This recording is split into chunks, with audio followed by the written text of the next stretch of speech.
مسعود صاحب سے ملنے کے بعد عبدالحق کو بہت شدت سے مولوی صاحب یاد آتے تھے۔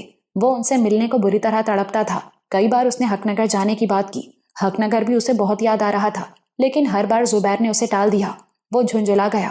ایسا کیا ہے زبیر بھائی کہ میں حق نگر نہیں جا سکتا؟ کوئی خاص بات نہیں، کچھ تو ہوگا ہی۔ ہاں کاکا، کچھ تو ہے، ورنہ آپ جانتے ہیں کہ آپ کی خواہش میرے لیے حکم کی حیثیت رکھتی ہے۔ زبیر نے گہری سانس لی۔ تو مجھے بتائیں تو، کوئی وجہ ہے، ورنہ میں تو آپ کو سب کچھ بتا دیتا ہوں، مگر اب میں اصرار کر رہا ہوں۔ زبیر نے پھر ٹھنڈی سانس لی۔ میں اتنا بتا سکتا ہوں کاکا کہ بات آپ کی عزت کی ہے۔ میری التجا ہے کہ اس سے آگے مجھ سے کچھ نہ پوچھیں۔ وقت آنے پر میں آپ کو سب کچھ بتا دوں گا۔ عبدالحق خاموش ہو گیا، لیکن وہ بہت ناخوش نظر آ رہا تھا۔ ویسے اب زیادہ وقت نہیں لگے گا انشاءاللہ، زبیر نے اسے دلاسا دیا۔ کوئی بہت بری بات ہے زبیر بھائی جو آپ مجھ سے چھپا رہے ہیں؟ ایسی کوئی بات نہیں کاکا، بلکہ اچھی بات ہے۔ وہاں ایک سرپرائز ہوگا آپ کے لیے۔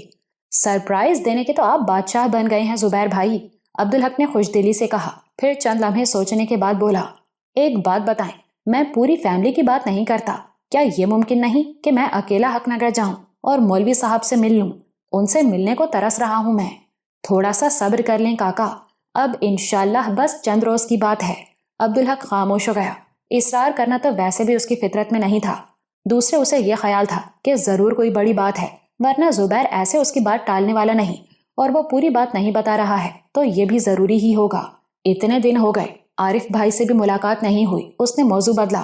کیسے ہیں وہ؟ آپ نے انہیں بہت مصروف کر دیا ہے شاید۔ میری کیا مجال کاکا، زبیر نے مسکراتے ہوئے کہا۔ مجھے نہیں معلوم تھا کہ کام کے معاملے میں وہ جن ثابت ہوں گے۔ مطلب ایسا لگتا ہے کہ وہ کام کو ترسے ہوئے تھے، وہ تو کام پر ایسے ٹوٹ پڑے جیسے وہ کوئی دشمن ہو۔ زبیر کی آنکھیں خوشی سے چمک رہی تھیں۔ دن رات ایک کر دیے انہوں نے۔ وہ ایسے ہی ہیں الحمدللہ۔ ہمیں تو یہ سمجھیں کاکا کہ بہت بڑی نعمت مل گئی ہے۔ اتنے سے دن میں انہوں نے کام پر ایسا عبور حاصل کر لیا ہے کہ میرے خیال میں ان سے زیادہ کام کو سمجھنے والا ہمارے ہاں کوئی بھی نہیں۔ آپ بھی نہیں؟ ارے میں کیا کاکا، میں تو… زبیر کھسیا کر ہنسنے لگا۔ مجھ پر سے تو بہت بڑا بوجھ ہٹ گیا ہے۔ ایکسپورٹ کے کام کی طرف تو مجھے دیکھنے کی ضرورت بھی نہیں، سب کچھ محفوظ ہاتھوں میں ہے۔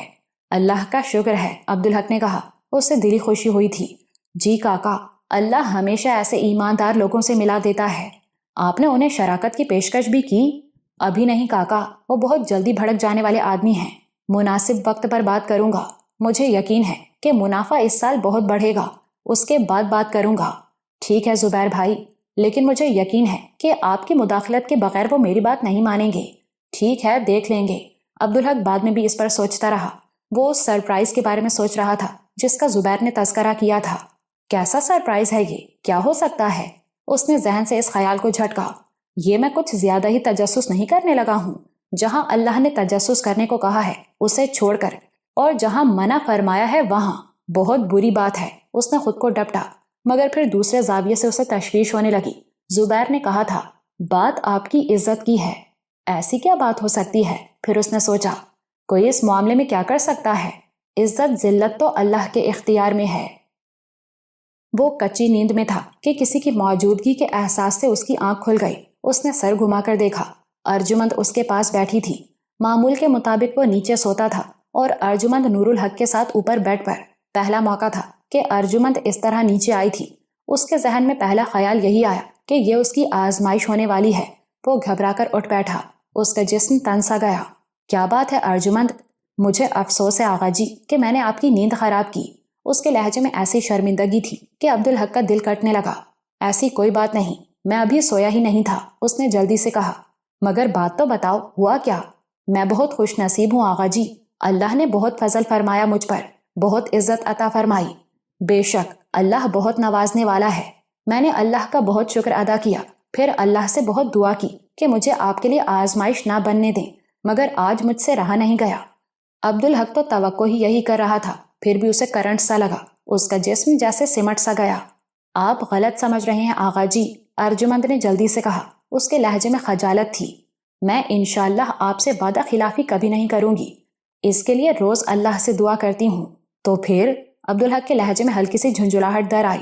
میں ایک سعادت سے محروم ہوں۔ اس کا احساس اب اور بڑھ گیا ہے۔ کھل کر بات کرو نا۔ میں صرف اتنا چاہتی ہوں کہ آپ مجھے ہر روز اپنے پاؤں دبانے کی اجازت دے دیں۔ ارجمند کے لہجے میں التجا تھی۔ عبدالحق بھونج کر رہ گیا۔ میں نے بہت دعا کی ہے اللہ سے، انشاءاللہ یہ آپ کے لیے آزمائش نہیں بنے گی۔ اب ارجمند کے لہجے میں اعتماد تھا۔ مگر یہ اچانک ہوا کیا؟ ابا جان کی ڈائری پڑھنے کے بعد مجھے صحیح معنوں میں احساس ہوا کہ اللہ نے کتنی بڑی نعمت، کتنا بڑا اعزاز عطا کیا ہے مجھے۔ سچ یہ ہے کہ وہ ڈائری پڑھے بغیر میں یہ بات سمجھ ہی نہیں سکتی تھی۔ اب عبدالحق کو تجسس ہونے لگا۔ میرے بارے میں تو یہ سب کچھ تمہیں پہلے ہی سے معلوم تھا، اور اس میں میری تو کوئی خوبی نہیں، یہ تو بس اللہ کا فضل اور اس کی نوازش ہے۔ اس نے کہا، جی میں جانتی ہوں، لیکن جو نہیں جانتی تھی وہ اس سے بھی بڑا تھا۔ میں تمہارا مطلب نہیں سمجھا۔ میں ابا جان کے بارے میں تو کچھ بھی نہیں جانتی تھی نا۔ ہاں، لیکن اس میں کیا خاص بات ہے؟ یہ کہ اللہ تعالیٰ نے ابا جان کو ہر طرح سے آپ پر سبقت عطا فرمائی۔ عبدالحق خوش ہو گیا، اور یہ میرے لیے اللہ کی طرف سے اور بڑا اعزاز ہے۔ عبدالحق نے پرخیال لہجے میں کہا۔ وہ سوچ رہا تھا اور اسے احساس ہو رہا تھا کہ ارجمند کے ذریعے کو بہت اہم بات اس پر کھلنے والی ہے جو وہ پہلے نہیں سمجھ سکا تھا۔ اس نے محض سمجھنے کے لیے بات آگے بڑھانے کی غرض سے کہا، ذرا مجھے بھی بتاؤ کہ کیسے؟ دین اسلام کو سمجھنے کا خیال اور اس کی رغبت اللہ نے انہیں آپ سے پہلے عطا فرمائی۔ یہ محض میرا قیاس ہے، ورنہ آپ زیادہ بہتر جانتے ہیں۔ عبدالحق نے تیزی سے سوچنے کی کوشش کی۔ ایک لمحے میں اسے اندازہ ہو گیا کہ ارجمند کی بات درست ہے۔ اس کے دہلی جاتے ہی پتا جی اس کی کمی محسوس کرنے کے لیے مطالعے کی طرف راغب ہوئے تھے۔ ان کی ڈائری یہی بتاتی تھی، مگر اس نے کبھی اس بات کو توجہ اور اہمیت نہیں دی تھی۔ وہ خود تو صرف خدائے واحد کو سمجھنے کی کوشش کے مرحلے میں تھا، لیکن اس عرصے میں اللہ نے پتا جی کو اپنا راستہ دکھا دیا تھا، اور پتا جی نے اس پر قدم بھی رکھ دیا تھا۔ ٹھیک کہا تم نے، اس نے آہستہ سے کہا۔ اور ابا جان نے آپ سے پہلے قرآن پڑھنا شروع کیا۔ یہ بھی درست تھا۔ شاید پتا جی نہیں، ابا جان، اس کے اندر کسی نے اسے ٹوکا۔ بہو انہیں کس محبت سے ابا جان کہہ رہی ہے، اور میں وہی پتا جی؟ ہاں، امکان یہی تھا کہ جب اس نے پہلی بار نوربانو کی آواز میں قرآن کی تلاوت سنی تھی، ابا جان اس سے پہلے ہی قرآن کی طرف راغب ہو چکے ہوں گے۔ ٹھیک کہہ رہی ہو۔ اور ابا جان نے آپ سے پہلے قرآن پڑھ کر اس کے حکم پر عمل کیا۔ کون سا حکم؟ قرآن کو چھونے سے پہلے پاک ہونے کا حکم۔ انہوں نے ڈائری میں لکھا کہ یہ آیت پڑھنے کے بعد وہ قرآن پڑھنے سے پہلے نہاتے تھے۔ بالکل ٹھیک۔ اور جس آیت مبارکہ کو سن کر، سمجھ کر، اس کا مشاہدہ کر کے آپ نے اسلام قبول کیا، ابا جان اس سے پہلے ہی اس کے مشاہدے کے لیے کئی میل پیدل چلے تھے، اور انہوں نے سورہ واقعہ میں جو اللہ تعالیٰ نے 4 چیلنج دیے ہیں ان میں سے 3 کو سمجھ کر تسلیم کر لیا تھا، یعنی انسان کی پیدائش، ذرات اور پانی کی نعمت۔ اس کا مطلب ہے کہ زبان سے ایمان لانے اور کلمہ پڑھنے کی سعادت تو انہیں بہت بعد میں حاصل ہوئی، لیکن دل اور دماغ سے ایمان وہ پہلے ہی لا چکے تھے۔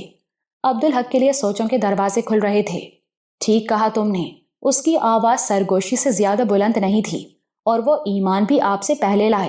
ارجمند نے جیسے بات مکمل کی۔ یہ آخری بات پوری طرح عبدالحق کے شعور میں موجود تھی، اور وہ اس کے لیے بہت بڑی خوشی، بہت بڑا اعزاز تھا۔ اس کی بنیاد پر تو اس نے اپنی دستاویزات میں والد کا نام تبدیل کرایا تھا، یہ وہ کیسے بھول سکتا تھا؟ مگر یہ سمجھنے کے باوجود اسے کبھی یہ خیال نہیں آیا تھا کہ جب اس کے ابا جان نے ٹھاکر پرتاپ سنگھ سے عبداللہ بننے کے بعد اس کی باہوں میں دم توڑتے ہوئے چتا جلانے کے بجائے دفن کرنے کی وصیت کی، تو اس وقت وہ خود عبدالحق نہیں، ٹھاکر اوتار سنگھ تھا۔ اور ڈائری پڑھتے ہوئے ایک بار، صرف ایک بار اس نے سوچا تھا کہ اللہ نے اسے اور ابا جان دونوں کو ایک ہی آیت، اپنی ایک ہی نشانی کے ذریعے ایمان سے نوازا۔ ابا جان نے اس آیت کو تفصیلی مشاہدے کے بعد اس سے پہلے سمجھا، مگر بس یہ اس وقت کی بات تھی، اس کے بعد وہ اس کے ذہن سے نکل گئی تھی۔ حالانکہ یہ بات ہمیشہ یاد رکھنے کی تھی، اور سورہ واقعہ کی آیات کے حوالے سے اب پہلی بار وہ شعوری طور پر ایک بہت اہم بات سمجھ رہا تھا۔ جب اس نے قرآن کھول کر بھی نہیں دیکھا تھا، تو اللہ تعالیٰ نے صرف اور صرف اپنی رہنمائی اور ہدایت سے اس کے ابا جان کو قرآن فہمی کے مرحلے میں داخل فرما دیا تھا۔ کتنا بڑا کرم تھا اللہ کا! اللہ نے اسے اور اس کے باپ کو نہ صرف یہ کہ ایمان عطا فرمایا تھا، بلکہ ان کی نسلی ترتیب بھی درست فرما دی تھی۔ یہ وہ کرم تھا جس پر جتنا شکر ادا کیا جائے کم ہے، لیکن بدقسمتی سے وہ اس بات کو سمجھ ہی نہیں سکا تھا۔ شکر کیا ادا کرتا؟ اور اب خوش قسمتی سے ارجمند کے ذریعے اللہ نے اسے یہ آگاہی عطا فرما دی تھی۔ جزاک اللہ ارجمند، اس نے تشکر سے کہا، تم نے بہت بڑی بات مجھ پر کھول دی، میں تمہیں اس کا صلہ نہیں دے سکتا۔ دے سکتے ہیں، ارجمند نے بہت یقین سے کہا، بس آپ مجھے ہر رات اپنے پاؤں دبانے کی اجازت دے دیں، انشاءاللہ آپ کو کوئی پریشانی نہیں ہوگی، اور اگر ہو تو مجھے منع کر دیجیے گا، پھر میں آپ کو تنگ نہیں کروں گی۔ یہ کون سا جذبہ ہے؟ عبدالحق نے حیرت سے کہا۔ تشکر سمجھ لیجئے، اللہ نے جن لوگوں کو عزت اور سرفرازی عطا فرمائی ہو ان کی عزت اور خدمت کرنا آدمی کے لیے باعث عزت ہوتا ہے، اور جب اللہ نے آپ کو ایسے لوگوں سے رشتے میں بھی جوڑ دیا ہو تو یہ اور ضروری ہو جاتا ہے۔ مجھے بہت عزت دی ہے اللہ نے، الحمدللہ، آپ مجھے محروم نہ رہنے دیں۔ چلو ٹھیک ہے، ویسے یہ مجھ پر تمہارا ایک اور احسان، ارجمند نے اس کے منہ پر ہاتھ رکھتے ہوئے کہا۔ بس ایسی باتیں نہ کریں۔ عبدالحق اٹھ کھڑا ہوا۔ جا کہاں رہے ہیں آپ؟ میرے سلے کی پہلی قسط تو ادا کریں۔ ارجمند بولی۔ ابھی نہیں، ابھی تو مجھے ایک اور فرض ادا کرنا ہے، عبدالحق نے کہا اور وضو کے لیے باتھ روم کی طرف بڑھ گیا۔ نور الحق کے لیے لاہور ایک ایسا کھلا آسمان تھا جس کا افق لامحدود تھا۔ یہاں اس کی توجہ کے طلبگار اتنے زیادہ تھے کہ ان سب کو خوش کرنا اس کے لیے آسان نہیں تھا۔ رشیدہ اور عابیہ تو ہمیشہ سے اس کے آگے پیچھے گھومتی تھیں۔ ان کا بس چلتا تو وہ اس کا کوئی کام اس کی امی کو بھی نہ کرنے دیتی۔ اب یہاں وہی حال نسیمہ اور اس کی بیٹیوں کا تھا۔ اس کے نتیجے میں رشیدہ اور عابیہ سے اس کی ٹھنی رہتی، جبکہ رشیدہ اور عابیہ انہیں گردانتی ہی نہیں تھی۔ ایک دن کسی بات پر رشیدہ نے نسیمہ سے کہا، تم چھوٹے صاحب کو ہم پر چھوڑ دو، ہمیں ان کی ضرورت کا خیال رکھنا آتا ہے۔ کیسے چھوڑ دیں؟ نسیمہ نے تنک کر کہا، وہ ہمارے بھی تو چھوٹے صاحب ہیں، تم کو اتنا حق کہاں سے مل گیا؟ رشیدہ کی آواز بھرا گئی۔ تم تو شروع ہی سے یہاں ہو، اس نے کہا، پر ہم اپنا گاؤں چھوڑ کر جو یہاں ہیں تو صرف چھوٹے صاحب کی وجہ سے ہیں۔ ہم نے صرف ان کی محبت میں یہ نوکری مانگی تھی بڑے صاحب سے۔ رہنے دو یہ باتیں، تنخواہ تم بھی لیتی ہو ہماری طرح۔ تمہیں کیا پتا، ہمیں تو بڑے صاحب نے اتنا کچھ دے دیا تھا کہ ہم اپنے گاؤں میں ساری زندگی عیش آرام سے گزارتے، پر چھوٹے صاحب کی محبت میں ہم نے اپنا جینا مرنا ان کے ساتھ کر لیا۔ اور میری بیٹی بھی، ہمیں کیا پڑی تھی کہ ہم اپنا گھر بار رشتے ناتے چھوڑ کر یہاں آتے؟ تم تو کچھ بھی نہیں سمجھتی۔ رشیدہ کی آنکھوں میں آنسو آ گئے۔ تم گھر سے اپنے بچوں سے دور رہو تو پتا چلے کہ یہ درد کیسا ہوتا ہے۔ جب وہ سب یاد آئیں تو 8-10 دن کے لیے چھٹی لے کر گھر چلے جاتے ہیں، پر قسم سے اگلے ہی دن سے چھوٹے صاحب یاد آنے لگتے ہیں۔ نسیمہ کا دل پسیج گیا۔ اس نے رشیدہ کا ہاتھ تھامتے ہوئے کہا، اب میں سمجھ گئی، سچ تمہارا حق ہم سے بہت زیادہ ہے، پر کیا کریں، چھوٹے صاحب سے ہمیں بھی بہت محبت ہے۔ چلو اب میں خیال رکھوں گی۔ نور الحق محبت کو سمجھتا تھا۔ ارجمند نے سب سے زیادہ اسے یہی تو سمجھایا تھا، مگر یہ گفتگو سن کر پہلی بار اسے احساس ہوا کہ رشیدہ اور عابیہ اس سے کتنی محبت کرتی ہیں۔ وہ ابتدا ہی سے رشیدہ کو انا اور عابیہ کو آبی کہتا تھا۔ اس روز اس نے رشیدہ سے پوچھا، انا آپ کا گھر یہاں سے بہت دور ہے؟ ہاں چھوٹے صاحب، بہت دور، کراچی جتنا دور۔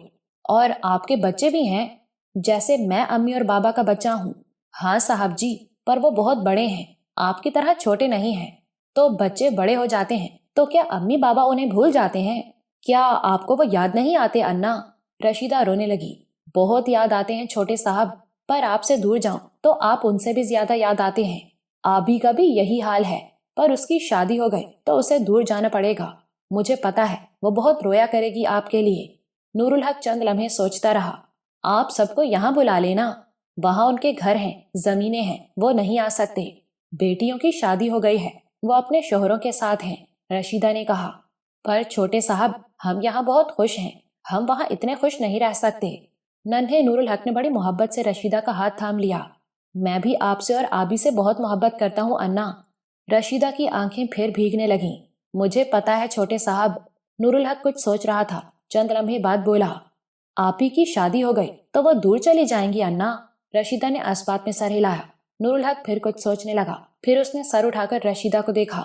اور اگر آبی کی شادی ماموں سے ہو جائے تو وہ کہیں نہیں جائیں گی، یہیں رہیں گی، اس نے کہا۔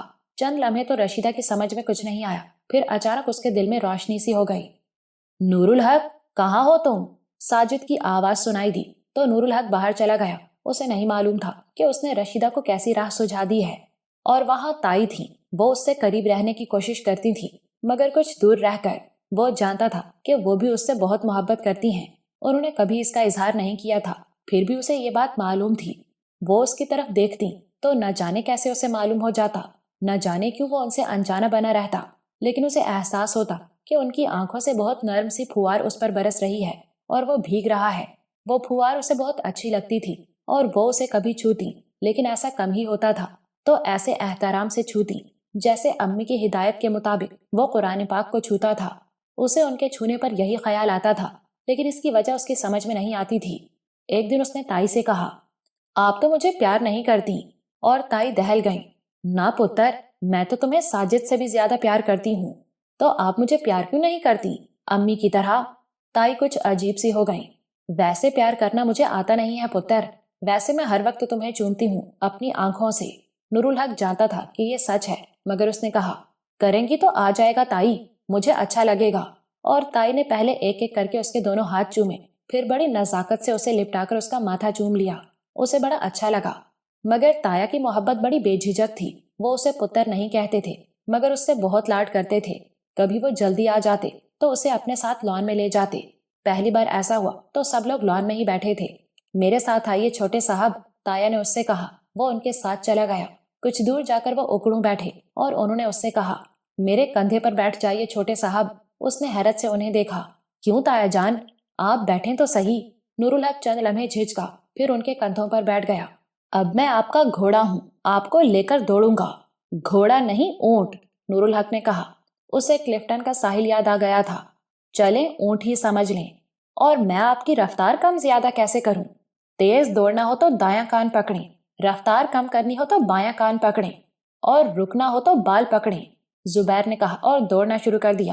چائے کی میز پر بیٹھے ہوئے لوگ یہ سب دیکھ رہے تھے۔ سب کے تاثرات مختلف تھے۔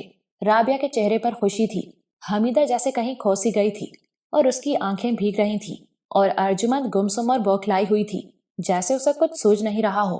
ادھر ادھر موجود ملازمین کے انداز میں حیرت اور دلچسپی تھی۔ بالآخر ارجمند سنبھلی اور اس نے سرگوشی میں حمیدہ سے کہا، چاچا کو روکے نہ دادی اماں۔ لیکن حمیدہ نے اس کی آواز سنی ہی نہیں۔ اسی وقت بابا نماز پڑھ کر واپس آئے۔ چائے کی میز پر بیٹھنے کے بعد اس کی نظر اس منظر پر پڑی اور بات اس کی سمجھ میں آئی۔ اس نے بوکھلا کر سخت لہجے میں پکارا، نور الحق، زبیر بھائی۔ نور الحق نے جلدی سے زبیر کے بال پکڑے اور گھبراہٹ میں کچھ زیادہ ہی سختی سے پکڑے۔ رکیں تایا، رک جائیں۔ اونٹ کو تایا کہتے ہیں، زبیر نے ہنستے ہوئے کہا اور اسے کندھے سے اتار دیا۔ دونوں چائے کی میز کی طرف چل دیے۔ نور الحق سہما ہوا تھا، کیونکہ بابا کا چہرہ غصے سے تمتما رہا تھا۔ وہ غیر ارادی طور پر تایا کے پیچھے ہو گیا۔ زبیر عبدالحق کے برابر والی کرسی پر بیٹھ گیا۔ نور الحق ارجمند کے پاس جا بیٹھا۔ یہ کیا حرکت تھی نور الحق؟ عبدالحق نے سخت لہجے میں کہا۔ اب تم اتنے مننے بچے تو نہیں ہو؟ تایا نے کہا تھا بابا جان۔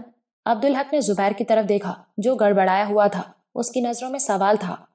دل میں بہت ارمان تھے کاکا، زبیر نے جھجکتے ہوئے دبے لہجے میں کہا۔ چھوٹے سے تھے تو دور چلے گئے، اب ملے ہیں تو وہ سب ارمان پورے کرنے کو جی چاہتا ہے، مگر مجھے اچھا نہیں لگا، عبدالحق نے کہا۔ بس کر عبدالحق، دادی نے سخت لہجے میں کہا۔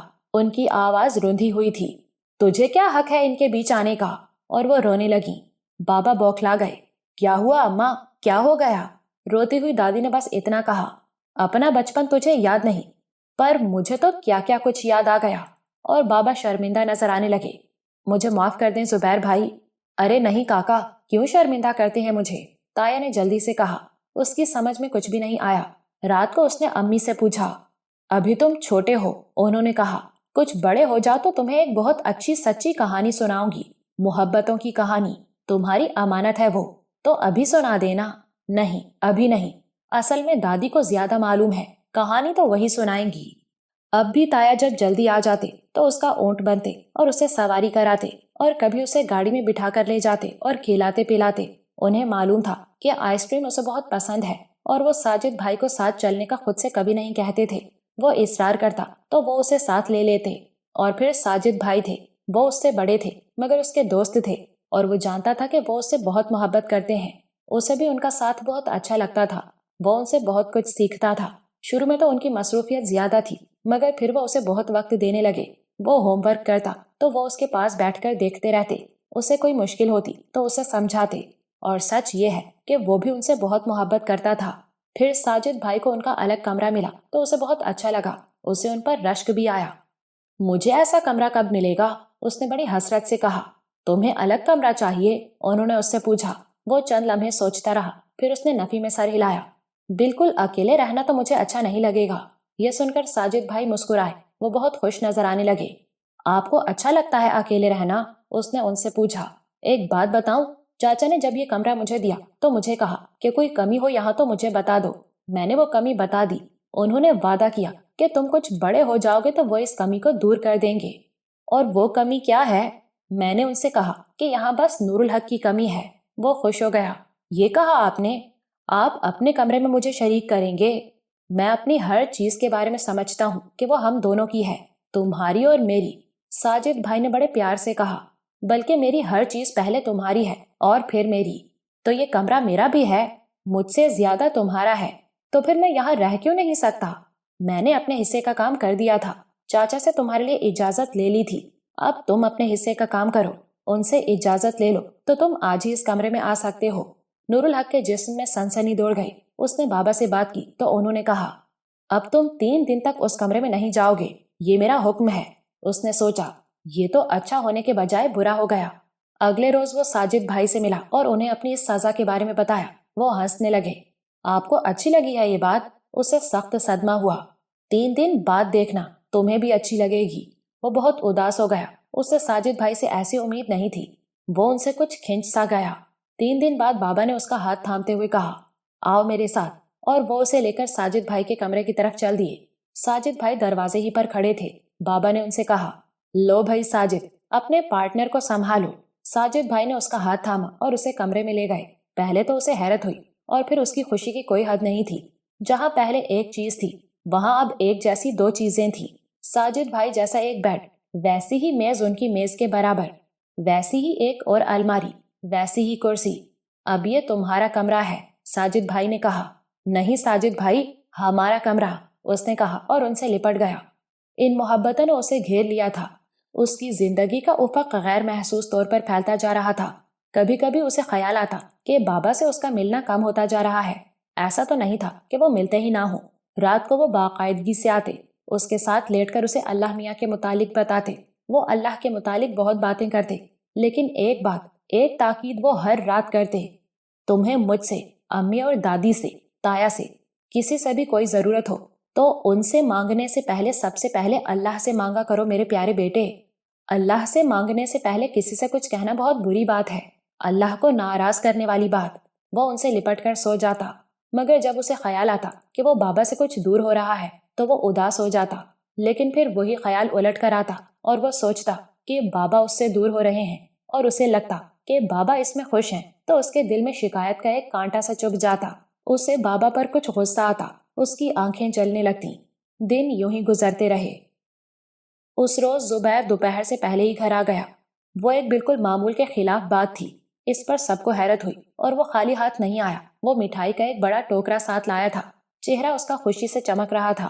ارجمند نے اس سے پوچھا، کوئی بہت بڑی خوشخبری ہے چاچا؟ اتنی بڑی کہ آپ سوچ بھی نہیں سکتی ارجی بی بی۔ تو بتائیں نا۔ بتاؤں گا، پہلے یہ بتائیں کہ کاکا کہاں ہیں؟ آپ اماں کے کمرے میں چلیں، میں انہیں لے کر آتا ہوں۔ ارجمند کی سمجھ میں کچھ نہیں آیا، تاہم وہ حمیدہ کے کمرے میں چلی گئی۔ یہ مٹھائی اماں کے کمرے میں پہنچا دو، زبیر نے نسیمہ سے کہا، اور رابعہ سے بولا، اور تم بھی اماں کے کمرے میں چلو، میں آتا ہوں۔ یہ کہہ کر وہ اسٹڈی کی طرف چل دیا۔ اس نے دروازے پر دستک دی۔ اخبار پڑھتے ہوئے عبدالحق نے سر اٹھا کر دروازے کی طرف دیکھا۔ اس دستک پر اسے حیرت ہوئی تھی۔ یہاں کوئی نہیں آتا تھا ارجمند کے سوا، اور وہ اسے کچھ دیر پہلے ہی چائے دے کر جا چکی تھی، اور ویسے بھی وہ دستک نہیں دیتی تھی۔ کون ہے؟ اندر آ جائیں، اس نے بلند آواز میں کہا۔ دروازہ کھلا اور زبیر نے کمرے میں قدم رکھا۔ اسے دیکھتے ہی عبدالحق نے اخبار رکھا اور ہڑبڑا کر اٹھ کھڑا ہوا۔ زبیر بھائی، آپ اس وقت؟ وہ کچھ پریشان ہو گیا۔ زبیر کی کیفیت بدل گئی تھی۔ عبدالحق کو دیکھتے ہی اسے کچھ ہونے لگا۔ ضبط کی کوشش میں چہرہ چٹکنے لگا۔ اس کے باوجود وہ اپنے آنسوؤں کو نہ روک سکا، تاہم خود تنظیمی کی اس کیفیت میں وہ عبدالحق کی طرف بڑھتا رہا۔ اس کے آنسو دیکھ کر عبدالحق تڑپ گیا۔ اس کی پریشانی اور بڑھ گئی۔ اللہ خیر کرے زبیر بھائی، کیا بات ہے؟ زبیر کے ہونٹ کپ کپ آئے، لیکن آواز نہیں نکلی۔ وہ کسی معمول کی طرح عبدالحق کے سامنے جا کھڑا ہوا۔ اس کی آنکھوں سے آنسو بہہ رہے تھے۔ عبدالحق نے اس کے کندھے پر نرمی سے ہاتھ رکھتے ہوئے کہا، کیسی ہی پریشانی ہو زبیر بھائی، اتنا گھبرانے کی ضرورت نہیں، اللہ بڑا کارساز ہے۔ یہ سن کر زبیر کو جھٹکا لگا۔ ارے نہیں کاکا، وہ رونا بھول گیا۔ یہ تو خوشی کے آنسو ہیں، بہت بڑی خوشخبری لایا ہوں۔ یہ شکر کے آنسو ہیں کاکا۔ عبدالحق کے دل پر سے جیسے بوجھ ہٹ گیا۔ مبارک ہو زبیر بھائی، اس نے زبیر کو لپٹا لیا۔ کچھ بتائیں گے نہیں؟ اماں کے کمرے میں چلیں، سب کے سامنے بتاؤں گا۔ عبدالحق اس کا ہاتھ تھام کر حمیدہ کے کمرے کی طرف چل دیا۔ کمرے میں ارجمند اور رابعہ پہلے ہی سے موجود تھیں۔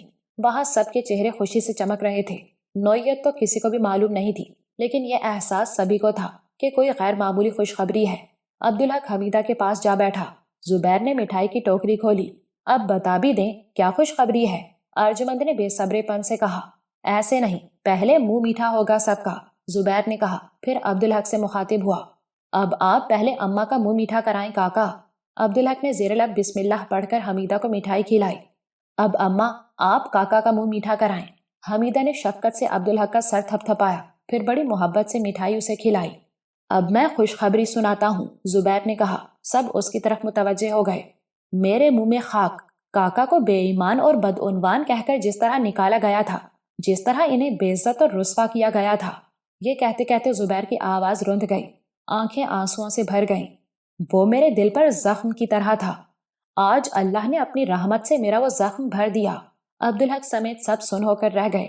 کچھ تو سبھی سمجھ گئے تھے، لیکن بات پوری طرح کسی کی سمجھ میں نہیں آئی تھی۔ کیسے چاچا؟ ارجمند نے کہا۔ ہم نے اس فیصلے کے خلاف کیس کیا تھا۔ آج عدالت نے فیصلہ سنا دیا کہ حکومت کا وہ اقدام غلط تھا، غیر منصفانہ اور قطعی طور پر بے بنیاد تھا۔ عدالت نے فیصلے میں کہا کہ کاکا سے اس پر معذرت کرتے ہوئے انہیں فوری طور پر بحال کیا جائے، اور کاکا کو اختیار دیا گیا کہ جس طرح ان کی ساکھ کو نقصان پہنچا کر انہیں رسوا کیا گیا، اس پر وہ عزت حد تک کا دعویٰ کر کے ہر جانہ وصول کرنے کا حق رکھتے ہیں۔ زبیر کو ایک وقت میں اتنا بولتے نہیں سنا گیا تھا۔ سب حیران تھے۔ ھذا من فضل ربی الحمدللہ، عبدالحق اور ارجمند نے بے ساختہ اور بیک وقت کہا، پھر حیران ہو کر ایک دوسرے کو دیکھا۔ ایک ہی لمحے میں ایک جیسے الفاظ۔ اللہ تیرا شکر ہے، حمیدہ اور رابعہ بھی بولی۔ وَتُعِذُّ مَا تَشَاءُ وَتُذِلُّ مَا تَشَاءُ۔ اس بار بھی عبدالحق اور ارجمند کی آوازیں ہم آہنگ تھیں۔ ادھر تو آ زبیر، حمیدہ نے زبیر کو پکارا۔ زبیر اس کی طرف گیا تو حمیدہ نے مٹھائی اس کی طرف بڑھائی۔ منہ کھول زبیر، سب سے پہلا حق تو تیرا تھا۔ میرا تو یہ فرض تھا اماں، کاکا کی بے عزتی کے خیال سے تو میں ہر پل سوچتا تھا کہ میں مر جاؤں گا۔ اب زبیر کی آنکھوں سے آنسو بہہ رہے تھے۔ حمیدہ نے دوسرے ہاتھ سے اس کے آنسو پونچھے۔ منہ تو کھول پگلے۔ زبیر نے منہ کھولا۔ حمیدہ نے اس کا سر جھکا کر اس کا ماتھا چوم لیا۔ تو نے ثابت کر دیا زبیر کہ تو میرا بڑا بیٹا اور عبدالحق کا بڑا بھائی ہے۔ مجھے تو خادم اور غلام ہی رہنے دیں اماں جی، زبیر نے کھسیا کر کہا۔ عبدالحق اور ارجمند کی آنکھیں بھی بھیگ گئی تھیں۔ حمیدہ نے ارجمند اور رابعہ کو مٹھائی کھلائی، پھر آواز دے کر نسیمہ کو بلایا۔ یہ مٹھائی لے جاؤ، تم سب کے لیے ہے، اور انعام بھی ملے گا تم لوگوں کو۔ نسیمہ خوشی خوشی مٹھائی لے گئی۔ حمیدہ نے ایک پلیٹ میں تھوڑی سی مٹھائی نور الحق اور ساجد کے لیے رکھ لی تھی۔ عبدالحق نے اٹھ کر زبیر کو لپٹا لیا۔ اللہ کی رحمت سے آپ نے میرے لیے وہ کچھ کیا زبیر بھائی جو کوئی بھی نہیں کر سکتا تھا، اس نے کہا۔ بظاہر تو مجھے اس کی کوئی پرواہ نہیں تھی، لیکن عزت کی اس بحالی پر جو خوشی ہوئی ہے، اس سے اندازہ ہوتا ہے کہ شاید میں اپنے دکھ کو خود سے بھی چھپا رہا تھا۔ آپ نے بڑے بھائی ہونے کا حق ادا کر دیا زبیر بھائی۔ اللہ آپ کو اس کا اجر عظیم عطا فرمائے دونوں جہانوں میں۔ میرے لیے آپ کی خوشی اور آپ کی دعاؤں سے بڑھ کر کچھ بھی نہیں ہے کاکا، زبیر نے عبدالحق کا ہاتھ چومتے ہوئے کہا۔ آج تو بہت زبردست دعوت ہونی چاہیے، کیوں نکی؟ حمیدہ نے ارجمند سے کہا۔ کیوں نہیں دادی اماں، جو حکم آپ کا۔ پہلے غریبوں اور مسکینوں کی دعوت ہونی چاہیے، عبدالحق بولا۔ اس کی فکر نہ کریں کاکا، زبیر نے کہا۔ میں بہت اچھے کھانے کا آرڈر دے کر آیا ہوں، 2 گھنٹے بعد وہ داتا دربار پہنچا دوں گا اور خود بیٹھ کر لوگوں میں تقسیم کروں گا۔ الحمدللہ، آپ ہر چیز کا خیال رکھتے ہیں زبیر بھائی، عبدالحق کے لہجے میں ستائش تھی۔ اللہ کی مہربانی سے سب آپ ہی سے سیکھا ہے کاکا، زبیر نے عاجزی سے کہا۔ ارجمند نے رابعہ کو دیکھا جو دوپٹے میں منہ چھپائے ہوئے سسک رہی تھی۔ کوئی سوچ بھی نہیں سکتا تھا کہ عبدالحق کے ساتھ جو ہوا وہ اسے سمجھتی بھی تھی اور اس کا دکھ بھی کرتی تھی اور اب خوش بھی تھی۔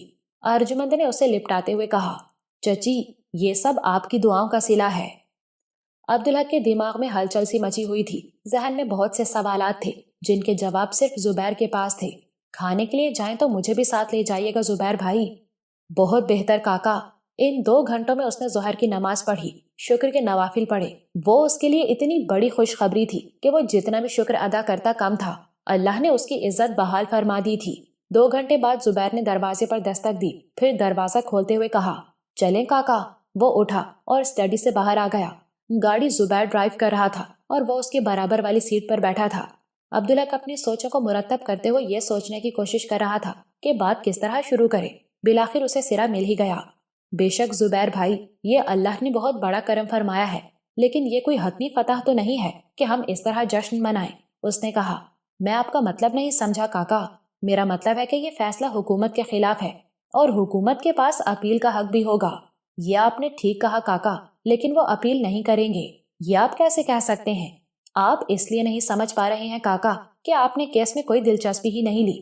آپ کو پتہ ہی نہیں کہ یہ کیس کس انداز میں چلا ہے۔ میں نے اس لیے دلچسپی نہیں لی کہ حکومتوں سے لڑنا ممکن نہیں ہوگا، عبدالحق نے کہا۔ لیکن خیر، آپ مجھے سمجھائیں۔ بات یہ ہے کاکا کہ حکومت کے پاس نہ تو اپنے موقف کی تائید کے لیے کچھ تھا اور نہ ہی آپ کے خلاف، لیکن جج بھی تو انسان ہوتے ہیں۔ حکومت کا دباؤ جھیلنا ججوں کے لیے بھی آسان نہیں ہوتا۔ حکومت بھی کسی کی ماتحت ہوتی ہے کاکا، زبیر نے بڑی سادگی سے کہا۔ قادر مطلق کے سامنے تو کوئی دم نہیں مار سکتا، اور اللہ چاہے تو کمزور سے کمزور انسان کو وہ طاقت عطا فرما دے کہ وہ طاقتور ترین انسان کو زیر کر لے۔ عبدالحق کی شرمندگی کی کوئی حد نہیں تھی۔ یہ ہے میرا اللہ پر بھروسہ، اس نے شرمندگی سے سوچا۔ مگر کاکا، وہ اپیل تو کر سکتے ہیں اور اپیل کی سماعت کرنے والے ججوں پر دباؤ بھی ڈال سکتے ہیں۔ میں آپ کو بتا رہا ہوں کاکا کہ وہ اپیل نہیں کریں گے۔ یہ لیں، ہم باورچی تک پہنچ گئے، یہاں رک کر میں آپ کو تفصیل سے بتاؤں گا، زبیر نے کہا اور دکان کی سائیڈ میں گاڑی روک دی۔ وہ دونوں نیچے اترے۔ دکان کا مالک لپکتا ہوا ان کی طرف آیا۔ 15 منٹ اور لگیں گے باؤجی، پھر میں دیگیں لدوا دوں گا گاڑی پر۔ ٹھیک ہے، ہم انتظار کریں گے، زبیر نے کہا۔ او پولے، دکاندار نے اپنے ملازم کو للکارا، یہاں کرسیاں لا کر سائے میں لگا صاحب لوگوں کے لیے۔ پولا لپک کر 2 کرسیاں لے آیا۔ بیٹھیں کاکا، زبیر نے کہا۔ وہ دونوں بیٹھ گئے۔ عبدالحق زبیر کو استفسار طلب نظروں سے دیکھ رہا تھا۔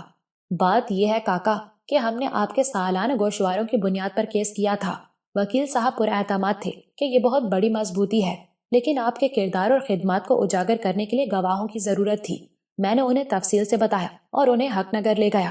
وہاں جا کر تو ان کی آنکھیں کھل گئیں۔ وہاں کون ایسا ہے جس پر آپ کا احسان نہ ہو، وہ اس کا اعتراف نہ کرے؟ گواہی دینے کے لیے اتنے اور بڑے بڑے لوگ سامنے آئے کہ وکیل صاحب حیران ہو گئے۔ وہاں تو آپ کے حق میں جلوس بھی نکلتے رہے تھے اور اخبارات میں ان کی تفصیل تصاویر سمیت شائع ہوتی رہی تھی۔ دوسری طرف سیاسی طور پر وہاں کے ایم پی اے نے آپ کے خلاف بہت کچھ کرنے کی کوشش کی تھی، لیکن اسے کوئی بڑی کامیابی نہیں ملی۔ اس کے متعلق میں آپ کو بعد میں کبھی بتاؤں گا۔ تو وکیل صاحب نے وہاں سے کچھ گواہ منتخب کیے۔ ان گواہوں نے، جو خاصے بڑے زمیندار ہیں، عدالت میں گواہی دی کہ وہ پاکستان بننے کے بعد ہندوستان سے صرف تن کے کپڑوں میں بے سر و سامانی کے عالم میں یہاں آئے تھے۔ آپ نے ہر طرح ان کی مدد کی۔ حق نگر میں تمام زمین آپ کی تھی۔ آپ نے بلا قیمت انہیں زمین دی، بلکہ فصل کے اور گزر اوقات کے لیے ان کی مالی امداد بھی کی، اور آج تک ان سے کچھ بھی نہیں لیا۔ انہیں بلا قیمت حق ملکیت دیا۔ وہ آج جو کچھ بھی ہیں، اللہ کے بعد صرف آپ کی وجہ سے ہیں۔ انہوں نے کہا کہ آپ کی حیثیت تو بادشاہوں کی سی تھی، اور جس کے پاس بغیر کسی تعلق اور غرض کے لوگوں کو دینے کے لیے اتنا کچھ ہو، اسے ناجائز طریقوں سے مال حاصل کرنے کی کیا ضرورت ہو سکتی ہے؟ اس پر سرکاری وکیل نے بڑا واویلا کیا، لیکن وہ آپ کے خلاف ایک گواہ بھی نہیں لا سکا۔ زبیر نے توقف کیا اور سر اٹھا کر دیکھا تو حیران رہ گیا۔ عبدالحق کی آنکھوں سے آنسو بہہ رہے تھے۔ آپ رو کیوں رہے ہیں کاکا؟ یہ تو اور بڑی رسوائی ہوئی زبیر بھائی۔ کیسے کاکا؟ میں نے تو کچھ بھی نہیں کیا تھا، جو کچھ تھا اللہ کا دیا ہوا تھا، اور میں نے مستحق لوگوں کی اس سے مدد کی تھی۔ یہ تو شہرت کے نام پر رسوائی ہوئی۔ آپ غلط سوچ رہے ہیں کاکا، زبیر نے ناصحانہ لہجے میں کہا۔ وہ کوئی ڈھکی چھپی بات تو نہیں تھی۔ حق نگر میں کون ہے جو یہ بات نہیں جانتا؟ جو الزام آپ پر لگا، اسے حق نگر میں کوئی بھی برداشت نہیں کر سکتا تھا۔ بات معقول تھی۔ یہ اللہ کی دی ہوئی عزت تھی جو صرف اللہ ہی واپس لے سکتا ہے۔ اس سے محروم کرنا بندوں کے بس کی بات نہیں۔ ٹھیک کہہ رہے ہیں آپ، اس نے دھیرے سے کہا، لیکن یہ بتائیں کہ میں تو ہر روز اخبار پڑھتا ہوں، یہ تفصیل مجھے کیوں نظر نہیں آئی؟ حکومت نے عدالت سے استدعا کی تھی کہ فیصلہ آنے تک عدالتی کارروائی کی اشاعت سے اخبارات کو روک دیا جائے، کیونکہ یہ حکومت کی عزت اور ساکھ کا معاملہ ہے۔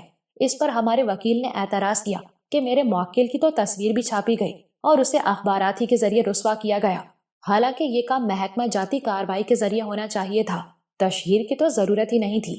ہمارا تو موقف ہی یہی ہے کہ بدنیتی سے، صرف بیوروکریسی کو رسوا کرنے کی غرض سے دانستہ طور پر تشہیر کی گئی، اسی لیے ازالہ حیثیت عرفی کا دعویٰ دائر کیا گیا ہے، لہٰذا ان کی یہ استدعا مسترد کی جائے۔ عبدالحق کی دلچسپی ایک دم بڑھ گئی۔ پھر عدالت نے ہمارے وکیل کا استدلال تسلیم کیا اور حکومت کی درخواست مسترد کر دی، مگر اخبارات میں تو کچھ بھی شائع نہیں ہوا۔ حکومت نے اخبارات پر دباؤ ڈالا، سرکاری اشتہارات روکنے کی دھمکی دی۔ بڑے اخبارات اس دباؤ کے آگے جھک گئے۔ دائیں بازو کے چند اخبار اور رسالے البتہ ڈٹ گئے تو ان کی کاپیاں ضبط کر لی گئیں، ڈکلیریشن منسوخ کر دیے گئے، پریس سیل کر دیے گئے۔ اتنا کچھ ہو گیا اور مجھے پتہ بھی نہیں چلا، عبدالحق نے حیرت سے کہا۔ کیسے پتہ چلتا آپ کو؟ مگر میں اب بھی حیران ہوں کہ فیصلہ ہمارے حق میں کیسے آیا۔ اللہ کی مہربانی اور جج کی جرأت مندی، زبیر نے کہا، اور آخر میں چچا جان کی گواہی نے تو شک و شبہ کی گنجائش ہی نہیں چھوڑی۔ عبدالحق بری طرح چونکا۔ کون چچا جان؟ اپنے مسعود احمد صاحب، انہوں نے گواہی دی میرے حق میں؟ گواہی کیا دی کاکا، کیس کا فیصلہ ہی کرا دیا۔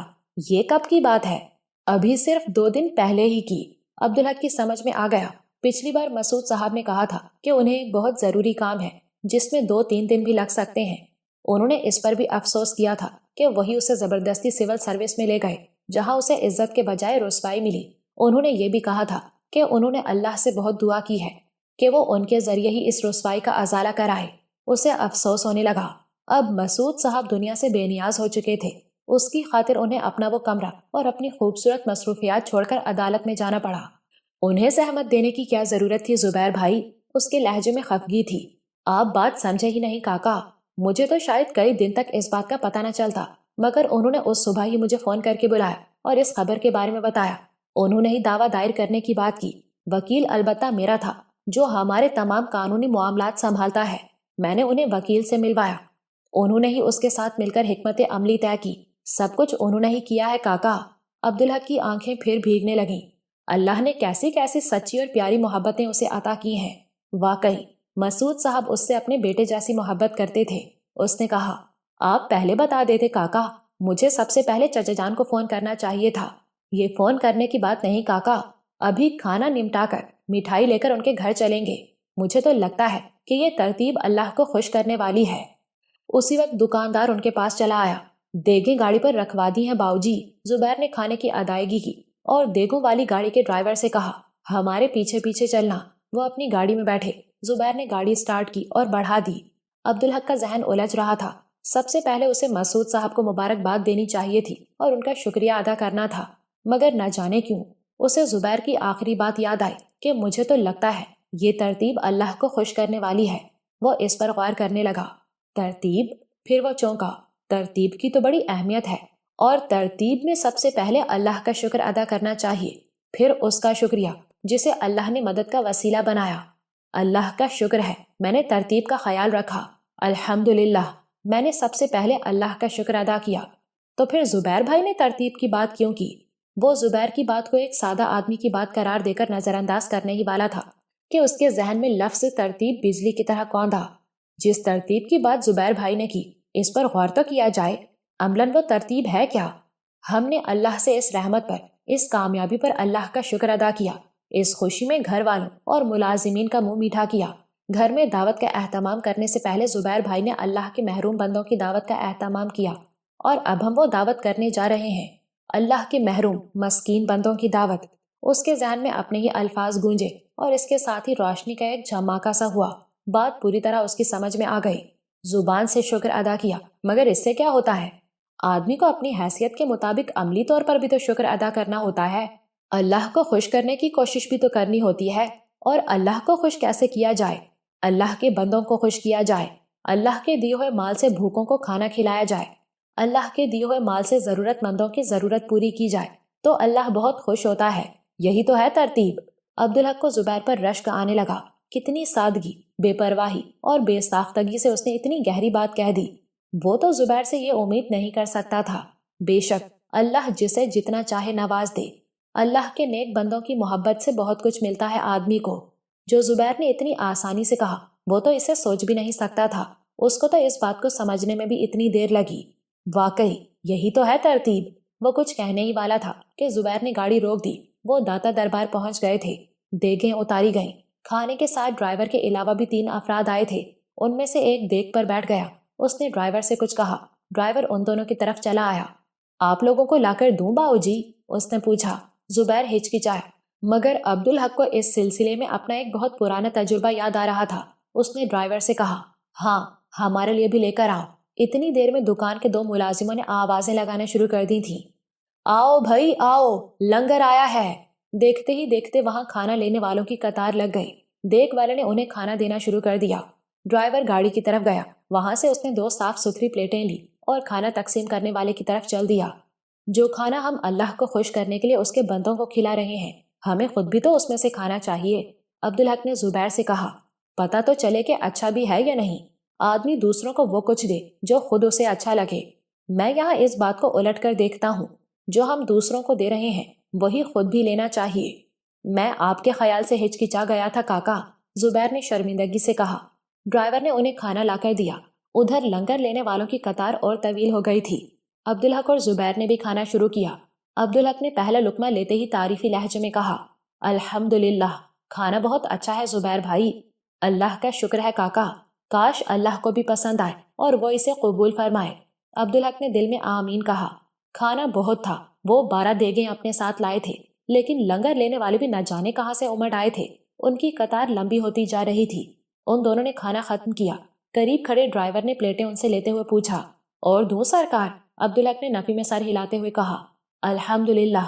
پھر اسے کچھ خیال آیا تو اس نے ڈرائیور سے کہا، تم لوگوں کو بھی تو کھانا ہے؟ ڈرائیور مسکرایا، آپ ہماری فکر نہ کریں، نہیں یہ بھی ضروری ہے، ہماری ذمہ داری ہے۔ تارا ہم لوگوں کے لیے کھانا نکال کر رکھ لے گا باؤجی، پر ہم آخر میں کھائیں گے۔ چلو ٹھیک ہے۔ ڈرائیور گاڑی کی طرف گیا، وہاں سے اس نے 2 اور پلیٹیں لیں اور کھانا نکالنے والے کی طرف بڑھ گیا۔ اس نے اس سے کچھ کہا۔ دیکھ پر بیٹھے ملازم نے 4 پلیٹوں میں کھانا نکال دیا۔ ڈرائیور اور دوسرا آدمی ان پلیٹوں کو گاڑی کی طرف لے گئے۔ عبدالحق نے اطمینان کی سانس لی، سب کام اچھی طرح ہو گئے تھے۔ وہ زبیر کی طرف مڑا، اب چلیں زبیر بھائی؟ زبیر نے اس کی طرف دیکھا، اس کی نگاہوں میں حیرت تھی۔ ابھی تو کھانا باقی ہے کاکا۔ عبدالحق اس وقت مسعود صاحب کے پاس جانے کو بےتاب ہو رہا تھا۔ اس نے کہا، الحمدللہ، سب کچھ تو ہو گیا زبیر بھائی، کھانا تو یہ لوگ تقسیم کر ہی دیں گے۔ آپ کو برا نہ لگے تو ایک بات کہوں کاکا، آپ بڑے بھائی ہیں میرے، یہ مجھ سے اتنا تکلف کرنا کب چھوڑیں گے؟ عبدالحق جھنجھلا گیا، میں یہ کہہ رہا ہوں کاکا کہ آپ گاڑی لے کر چلے جائیں، میں رکشے میں آ جاؤں گا۔ لیکن کیوں زبیر بھائی، ساتھ ہی چلے نا، مٹھائی لے کر چچا جان کی طرف چلنا ہے۔ زبیر چند لمحے ہچکچایا، پھر بولا، ابھی میرا یہاں رکنا ضروری ہے کاکا۔ کیوں؟ ذمہ داری کی بات ہے کاکا۔ میں سمجھا نہیں۔ زبیر پھر ہچکچایا، مجھے اتنا کچھ پتہ نہیں کاکا، سچ یہ ہے کہ میں تو کچھ سمجھتا بھی نہیں، لیکن مولوی صاحب فرماتے ہیں کہ اللہ کو بندے کے ہر کام کو احسن طریقے سے پوری ذمہ داری کے ساتھ کرنا بہت پسند ہے۔ بالکل ٹھیک زبیر بھائی، لیکن میں اب بھی آپ کی بات نہیں سمجھا۔ بات میری نہیں، مولوی صاحب کی ہے کاکا، میں تو بس سمجھنے کی اور سمجھ کر عمل کرنے کی کوشش کرتا ہوں۔ زبیر کے لہجے میں بلا کی عاجزی تھی۔ مولوی صاحب فرماتے ہیں کہ اپنے کام کو پوری ذمہ داری، سچائی اور دیانت داری سے کرنا اللہ کے ہاں عبادت ہے۔ اللہ ایسے لوگوں سے خوش ہوتا ہے۔ جب سے یہ بات مولوی صاحب نے سمجھائی ہے، میں اس پر عمل کرنے کی کوشش کرتا ہوں۔ اطمینان تو نہیں ہوتا، پر مولوی صاحب کہتے ہیں کہ بندے کی کوشش تو خام ہی ہوتی ہے، لیکن اللہ سب کچھ جانتا ہے، وہ بندے کی کوشش اور اس کے خلوص کے مطابق اس کی خامی کو بخش دیتا ہے اور اس کے کام کو قبولیت عطا فرماتا ہے۔ عبدالحق نے اچنبھے سے اسے دیکھا۔ بات تو ٹھیک ہے زبیر بھائی، لیکن اس وقت ایسا کیا ہے؟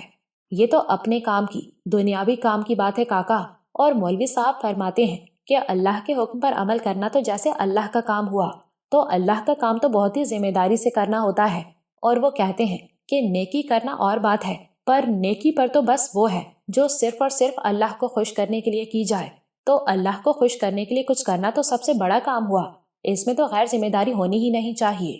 عبدالحق کی حیرت بڑھتی ہی جا رہی تھی۔ جتنا عرصہ اس نے کراچی میں گزارا تھا، اس عرصے میں زبیر تو کچھ کا کچھ ہو گیا تھا۔ میں اب بھی نہیں سمجھا زبیر بھائی، اس نے بے بسی سے کہا۔ میری اپنی سمجھ میں بھی کچھ ہی آیا ہے کاکا، بس کوشش کرتا رہتا ہوں۔ آپ کو کیا بتا سکتا ہوں؟ زبیر نے عاجزی سے کہا۔ اس معاملے میں جو آپ نے سمجھا وہ تو بتا دے مجھے۔ زبیر ازحد شرمندہ نظر آنے لگا، اس نے ہونٹ سختی سے بھینچ لیے۔ بتائیں نا زبیر بھائی، مجھے الجھن ہو رہی ہے۔ میری سمجھ میں تو یہی آیا ہے کاکا کہ اللہ نے ہم پر بہت بڑا کرم فرمایا، بہت بڑی کامیابی اور عزت عطا فرمائی۔ زبیر نے اٹک اٹک کر کہا، جیسے مجبوراً بول رہا ہو، نہ چاہنے کے باوجود۔ اب ہم نے جو اللہ کے دیے ہوئے مال کے زور پر اس کے بندوں کو کھانا کھلانے کا یہ اہتمام کیا، تو اس کے اس کرم پر شکر ادا کرنے کے لیے کیا اور اسے خوش کرنے کے لیے کیا۔ بے شک زبیر بھائی، اللہ اسے قبول فرمائے۔ یہی بات ہے، تو ہم نے یہ کام اللہ کے لیے ہی کیا ہے نا، اللہ کا شکر ادا کرنے، اسے خوش کرنے کے لیے۔ بے شک، اسی لیے مجھے مولوی صاحب کی بات یاد آ گئی، اس کام کو پوری ذمہ داری کے ساتھ کرنا ہے، غیر ذمہ داری کی گنجائش ہی نہیں، ورنہ ہم خدا نخواستہ اس کی قبولیت سے محروم ہو جائیں گے۔ کھانا لے آئے، الحمدللہ، تقسیم بھی ہو رہا ہے، ذمہ داری پوری نہیں ہو گئی ہماری۔ آپ ٹھیک کہہ رہے ہیں کاکا، زبیر نے عاجزی سے کہا، لیکن میرا دل مطمئن نہیں ہے، آپ چلے جائیں نا۔ آپ کا دل مطمئن کیوں نہیں ہے؟ دنیا میں ہزار طرح کی بے ایمانیاں ہوتی ہیں کاکا، چیز کو مستحق لوگوں تک پہنچانا ہماری ذمہ داری ہے، اور اپنی ذمہ داری دوسروں پر ڈالنا ان کو بھی آزمائش میں ڈالنا ہے۔ میں سمجھا نہیں زبیر بھائی۔ زبیر نے ایک گہری سانس لی، پھر وہ بولا تو اس کے لہجے میں ہچکچاہٹ تھی۔ الحمدللہ کاکا، ہم 12 دیگیں لائے ہیں، اور کھانا بھی ایسا ہے کہ جو ہم اپنے لیے پسند کریں اور شوق سے کھائیں۔ آپ دیکھیں، ابھی کھانا آدھا بھی تقسیم نہیں ہوا ہے، ہماری ذمہ داری بھی پوری نہیں ہوئی۔ ابھی ہم چلے جائیں اور یہ ادھر ادھر بیٹھے دکاندار ان کھانا لانے والوں کو لالچ دلائیں، یا ان کے دل میں خود ہی لالچ آ جائے۔ بس زبیر بھائی، میں سمجھ گیا۔ عبدالحق نے اس کی بات کاٹ دی۔ سامنے کی بات تھی، مگر میں سمجھ نہیں سکا۔ اب اس کے لہجے میں زبیر کے لیے ستائش تھی۔ آپ نے مجھے سمجھا دیا پوری طرح۔ چند لمحے خاموشی رہی، دونوں کھانا تقسیم ہوتے دیکھنے لگے۔ حیرت انگیز طور پر قطار سمٹنے کے بجائے اور طویل ہو گئی تھی۔ چھٹی دیکھ چل رہی تھی۔ آپ چلے جائیں نا کاکا، زبیر نے عبدالحق سے کہا۔ میں چچا جان کے پاس کل چلا جاؤں گا۔ عبدالحق کہنا چاہتا تھا کہ وہ بھی ذمہ داری نبھانا چاہتا ہے، لیکن یہ کہنا اسے اچھا نہیں لگا۔ اس نے کلائی پر بندھی گھڑی میں وقت دیکھا اور بولا، مجھے یہ خیال ہی نہیں آیا کہ اس وقت چچا جان آرام کر رہے ہوں گے، رات کو فون کر کے ان کے پاس چلے جائیں گے۔ ٹھیک ہے کاکا۔ رات کو عبدالحق نے مسعود صاحب کو فون کیا اور آنے کی اجازت چاہی۔ بیٹے، برا نہ مانو تو ایک بات کہوں؟ مسعود صاحب نے ہچکچاتے ہوئے کہا۔ یہ کیسے ممکن ہے چچا جان کہ میں آپ کی کسی بات کا برا مانوں؟ تو اس وقت رہنے دو، صبح آ جاؤ، وہ وقت تمہارے ساتھ گزارنا مجھے بہت اچھا لگتا ہے۔ جی بہت بہتر چچا جان، میں کل حاضر ہو جاؤں گا۔ اس رات کو اپنی اسٹڈی میں دیر تک زبیر اور اس کی باتوں کے بارے میں سوچتا رہا۔ وہ حیران اس لیے تھا کہ زبیر کے اندر آنے والے انقلاب سے بے خبر رہا تھا۔ جتنا عرصہ وہ کراچی میں رہا، اس دوران اللہ نے زبیر کو بہت نوازا تھا، مگر اسے پتہ نہیں چل سکا تھا۔ وہ جب جدا ہوئے تو زبیر کے بارے میں وہ بس اتنا جانتا تھا کہ اللہ نے زبیر کو تعلیم سے محرومی کے باوجود زمین جائیداد اور کاروبار کے معاملات میں غیر معمولی فہم و فراست عطا کی ہے، اور یہ بھی کہ اسے لوگوں کی بڑی پہچان ہے، اور وہ بہت اچھا منظم بھی ثابت ہوا ہے۔ محنتی، انتھک کام کرنے والا، اس کا وفادار اور اس سے عشق کرنے والا تو وہ پہلے ہی سے تھا، مگر جب سے برطرفی کا معاملہ ہوا تھا، زبیر ہر مرحلے پر اسے حیران کر رہا تھا۔ اس کی برطرفی کا علم ہوتے ہی جس تیزی سے وہ حرکت میں آیا، وہ اس کے لیے حیران کن تھی۔ بے شک چچا جان نے اس کی رہنمائی کی، لیکن مستعدی اور معاملہ فہمی تو اس کی اپنی تھی، اور سب سے بڑھ کر اس کی قوت فیصلہ۔ وہ تو عبدالحق کے لیے قابل رشک تھی۔ وہ لاہور سے کراچی آیا تو اپنے طور پر یہ فیصلہ کر کے آیا کہ شفٹنگ کے تمام معاملات وہ سنبھال لے گا۔ گھر کے تمام لوگوں کو فوری طور پر لاہور چلا جانا ہے تاکہ انہیں کوئی پریشانی نہ ہو۔ پھر لاہور میں اس پر انکشاف ہوا کہ زبیر نے تعلیم بھی حاصل کی ہے، اور قوت فیصلہ کے ساتھ اس میں خود اعتمادی کی بھی کمی نہیں تھی۔ اس نے زبیر سے عارف بھائی کے لیے کچھ سوچنے کو کہا۔ وہ کسی کے لیے بھی کچھ کہتا تو زبیر ضرور کرتا، وہ تو اس کے لیے فرض تھا، لیکن ایسا کرتے ہو اس نے عارف بھائی کو تولا بھی اور سمجھ لیا کہ وہ ان کے لیے بہت کارآمد ہو سکتے ہیں، اور جب اس نے یہ بات سمجھ لی تو پھر اس نے اپنے طور پر پورے اعتماد کے ساتھ اقدام کیا۔ اس نے زبیر سے عارف بھائی کے لیے رہائش کا بندوبست کرنے کو کہا تھا۔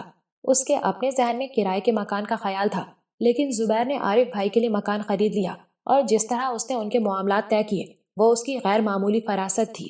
اس نے ان پر واضح کر دیا کہ جو کچھ ہوا ہے وہ ان پر عنایت نہیں، ان کی صلاحیتوں کا بدل ہے، اور اب یہ آج کے معاملات۔ اس کی آنکھیں کھل گئی تھیں۔ اس کی عملی زندگی میں اس کی دینی فراست کار فرما تھی، اور ثابت ہو گیا تھا کہ اس کی دینی فراست بھی غیر معمولی ہے۔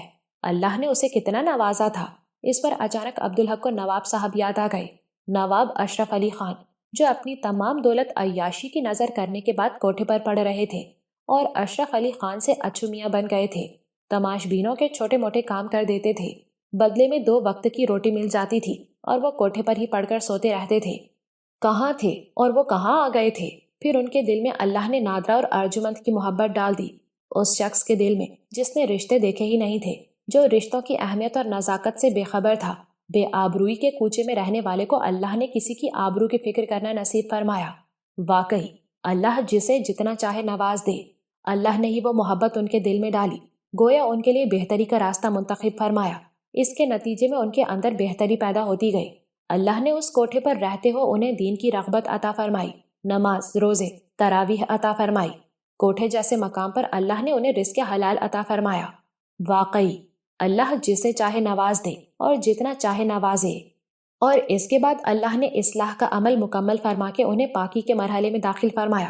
جب نادرہ اللہ کو پیاری ہوئی اور ارجمند کی ذمہ داری اس نے قبول کر لی تو نواب صاحب آزاد ہو گئے۔ وہ حضرت علی حجویری رحمت اللہ علیہ کے در کے ہو رہے، دنیا سے دور، دنیا سے بے نیاز، بس اللہ ہی اللہ۔ عبدالحق محسوس کر سکتا تھا کہ نواب صاحب نے کیا سوچا ہوگا۔ انہوں نے سوچا ہوگا کہ اب وہ زندگی کی آخری سانس تک اسی در پر پڑے رہیں گے، اور وہ توبہ استغفار میں گم یہ سوچ سوچ کر لرزتے ہوں گے، پتہ نہیں اللہ ان کے گناہ بخشے گا بھی یا نہیں۔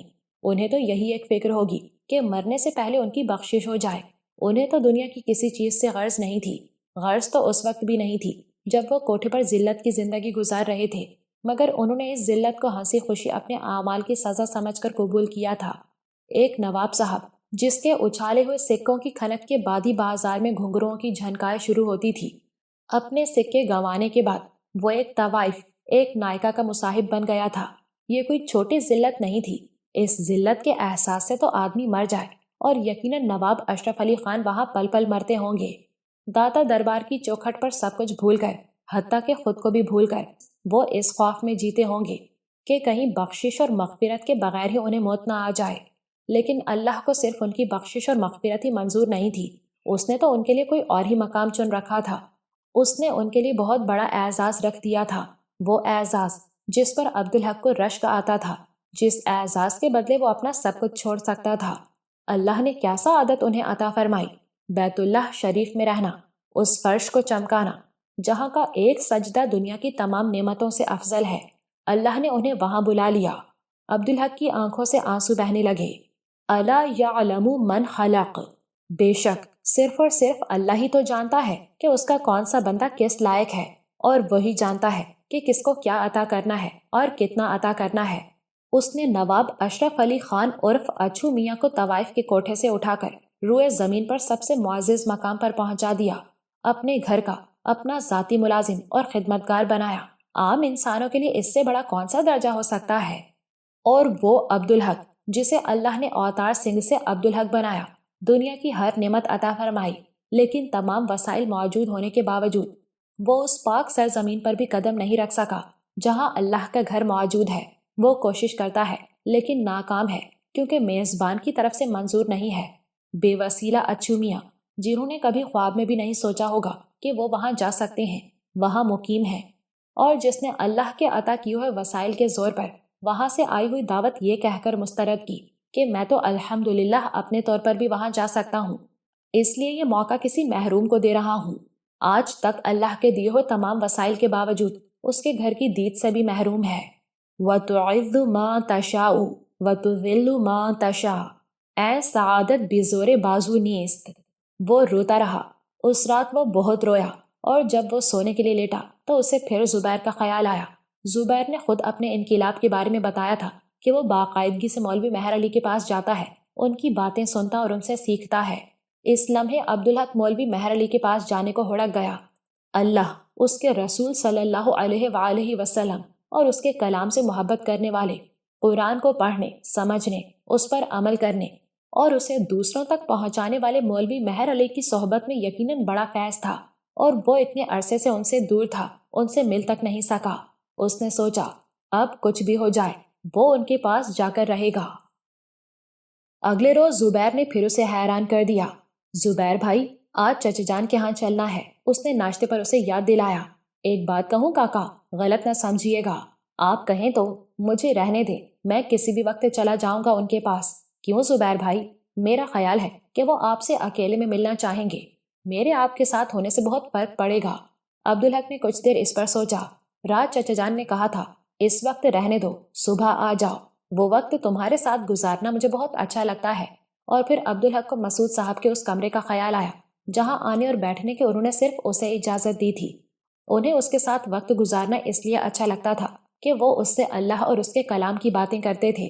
وہ ایک طرح سے ان کی خلوت تھی جس میں ازراہ شفقت و محبت انہوں نے اسے بھی شامل کر لیا تھا۔ اب اگر وہ زبیر کے ساتھ جاتا تو یا تو وہ انہیں اس کمرے میں لے کر ہی نہ جاتے اور ان کے درمیان محض رسمی بات چیت ہوتی، حالانکہ وہ ایسا چاہتے نہیں تھے، اور اگر وہ اس کی مروت میں زبیر کو بھی بلا لیتے تو انہیں اچھا نہ لگتا۔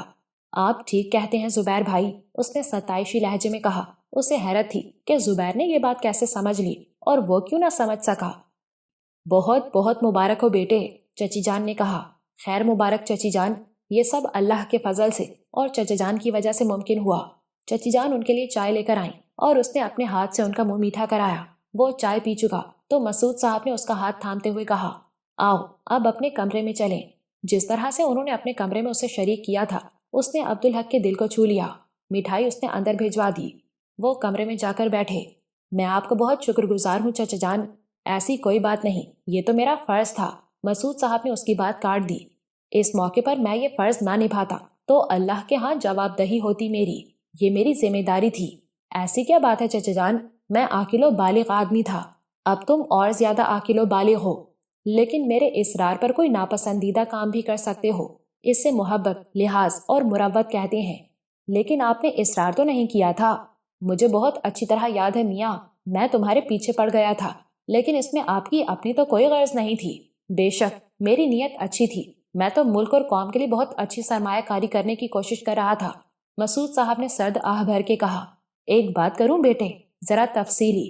فرمائے نا چچا جان۔ اللہ نے بہت فضل فرمایا، ہمیں ایک آزاد ملک عطا فرمایا۔ یہ پاکستان بہت بڑی نعمت ہے، لیکن بیشتر لوگ اس بات کو نہیں سمجھتے۔ اب جو کچھ میں کہنے والا ہوں وہ میرے مشاہدات اور ان سے اخذ کیے ہوئے ممکنہ نتائج پر مبنی ہے۔ بات ذرا طویل ہے۔ وہ پھر ہچکچائے۔ میں پوری توجہ سے سن رہا ہوں چچا جان۔ ایک تو وہ بنیادی غلطی ہے جو ہم انفرادی طور پر کرتے ہیں، اور وہ بہت عام ہے۔ ہمیں کچھ ملے تو ہم دینے والے ہاتھ کو دیکھتے ہیں، اللہ کو ہم دیکھ نہیں سکتے، اس لیے سوچتے بھی نہیں۔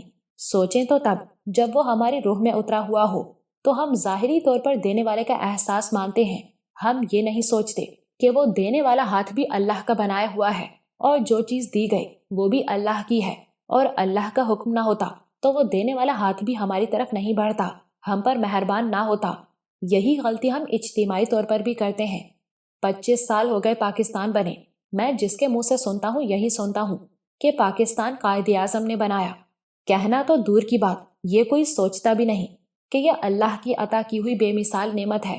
اس کی خوبصورتی دیکھو، اس کے وسائل دیکھو، اور زمین میں چھپے خزانوں کا تو ہمیں علم ہی نہیں۔ یہ رویہ ایک طرف اللہ سے دور کرتا ہے اور دوسری طرف اجتماعی ناقدری کو فروغ دیتا ہے، اور یاد رکھو ناقدری بدبختی کا پیش خیمہ ہوتی ہے۔ آخری بات سن کر عبدالحق کے خوف سے رونگٹے کھڑے ہو گئے۔ اس نے دل میں اللہ سے پناہ مانگی۔ ابھی تو ملک دو لخت ہوا ہے، کیا خدا نخواستہ یہ بدبختی کا آغاز ہے؟ لوگ تو کچھ بھی نہیں سمجھتے۔ مسعود صاحب نے اپنی بات جاری رکھی۔ میں نے سب کچھ کھلی آنکھوں سے دیکھا اور اللہ کے فضل سے سب کچھ سمجھا ہے۔ پاکستان کا قیام معجزہ ہے، اس میں کوئی شک نہیں، لیکن پاکستان کا قائم رہنا اس سے بھی بڑا معجزہ ہے۔ میں جانتا ہوں کہ تقسیم ہند کے دوران صرف پاکستان کی تشکیل کے معاملے میں ہی نہیں، بلکہ دونوں ملکوں کے درمیان دولت اور وسائل کی تقسیم میں حد درجہ بے انصافی کے ذریعے سازش کی گئی۔ مقصد صرف پاکستان کو ناکام بنانا تھا۔ وہ سمجھتے تھے کہ مسلمان ہندوؤں کے سامنے ہاتھ جوڑ کر کھڑے ہو جائیں گے کہ ہمیں دوبارہ ہندوستان میں شامل کر لو، اور یقین کرو بیٹے کہ جو ظاہری حالات تھے ان میں ایسا نہ ہونا بہت بڑا معجزہ ہے، اور ہم جانتے ہیں کہ معجزے صرف اللہ کی طرف سے ہوتے ہیں، اور اللہ کا شکر کہ ایسا نہیں ہوا۔ ہو جاتا تو مسلمانوں کے مقدر میں ہندوؤں کی غلامی کے سوا کچھ نہ ہوتا۔ تمہیں تو معلوم ہے، کسی حد تک تم نے بھی دیکھا ہے پاکستان کی معاشی اور اقتصادی صورتحال کیسی ابتر تھی۔ ہمیں ہمارے حق سے بہت کم دینے کا وعدہ کیا گیا، پھر وہ وعدے بھی پورے نہ ہوئے، اس میں بھی ڈنڈی ماری گئی۔ مقصد صرف پاکستان کو ناکام بنانا تھا، اور یہاں جو سیاسی صورتحال تھی، عدم استحکام تھا، وہ ان کے لیے اور خوش آئند تھا۔ لیکن اللہ کے فضل و کرم سے 1960 کی دہائی شروع ہوتے ہی پاکستان ہندوستان سے زیادہ خوشحال ہو گیا۔ پاکستانی روپے کی قیمت ہندوستانی روپے سے بڑھ گئی۔ افراد تھی یہاں، اشیاء یہاں سستی تھی، روزگار یہاں بہت تھا، اور یہ سب کچھ صرف ایک مستحکم حکومت کی وجہ سے تھا۔ جو قیام پاکستان کے بعد پہلی بار پاکستان کو نصیب ہوئی تھی۔ اب ایک بات بتاؤں بیٹے، اکھنڈ بھارت ہندوؤں کا ایک ایسا خواب ہے جس سے وہ کبھی دستبردار نہیں ہوں گے۔ پاکستان انشاءاللہ اللہ کے فضل سے قائم رہے گا، لیکن ہندو اپنے اس خواب کی تعبیر کے لیے سازشیں کرتے رہیں گے، یہاں تک کہ تعبیر انشاءاللہ انہیں اکھنڈ پاکستان کی شکل میں ملے گی۔ پاکستان معاشی طور پر بھارت سے زیادہ مستحکم ہوا تو ان کی نیندیں اڑ گئیں۔ انہوں نے جنگ چھیڑ کر معیشت کو تباہ کرنا چاہا، لیکن اس میں بھی ناکام رہے۔ پھر انہوں نے ڈپلومیٹک محاذ پر کام شروع کیا۔ ہماری کوتاہیوں اور تقسیم ہند کی پیدا کی ہوئی جغرافیائی کمزوری اور مشرقی پاکستان کے احساس محرومی کو ایکسپلوئٹ کیا۔ افسوسناک بات یہ ہے کہ ہمارے بعض سیاستدان بھی ان کے ایجنٹ بن گئے۔ اس کے نتیجے میں پاکستان دولخت ہوا۔ میں دعوے سے کہتا ہوں کہ محمود الرحمان کمیشن یا تو اپنا کام ہی مکمل نہیں کر سکے گا، اور کر لیا تو اس کی رپورٹ کم از کم عوام کے سامنے کبھی نہیں آئے گی۔ لوگ برسوں دھوکہ کھاتے رہیں گے۔ پاکستان کو جو خوشحالی نصیب ہوئی وہ اللہ کا فضل تھا، لیکن دنیاوی اور ظاہری اسباب بھی ہوتے ہیں نا۔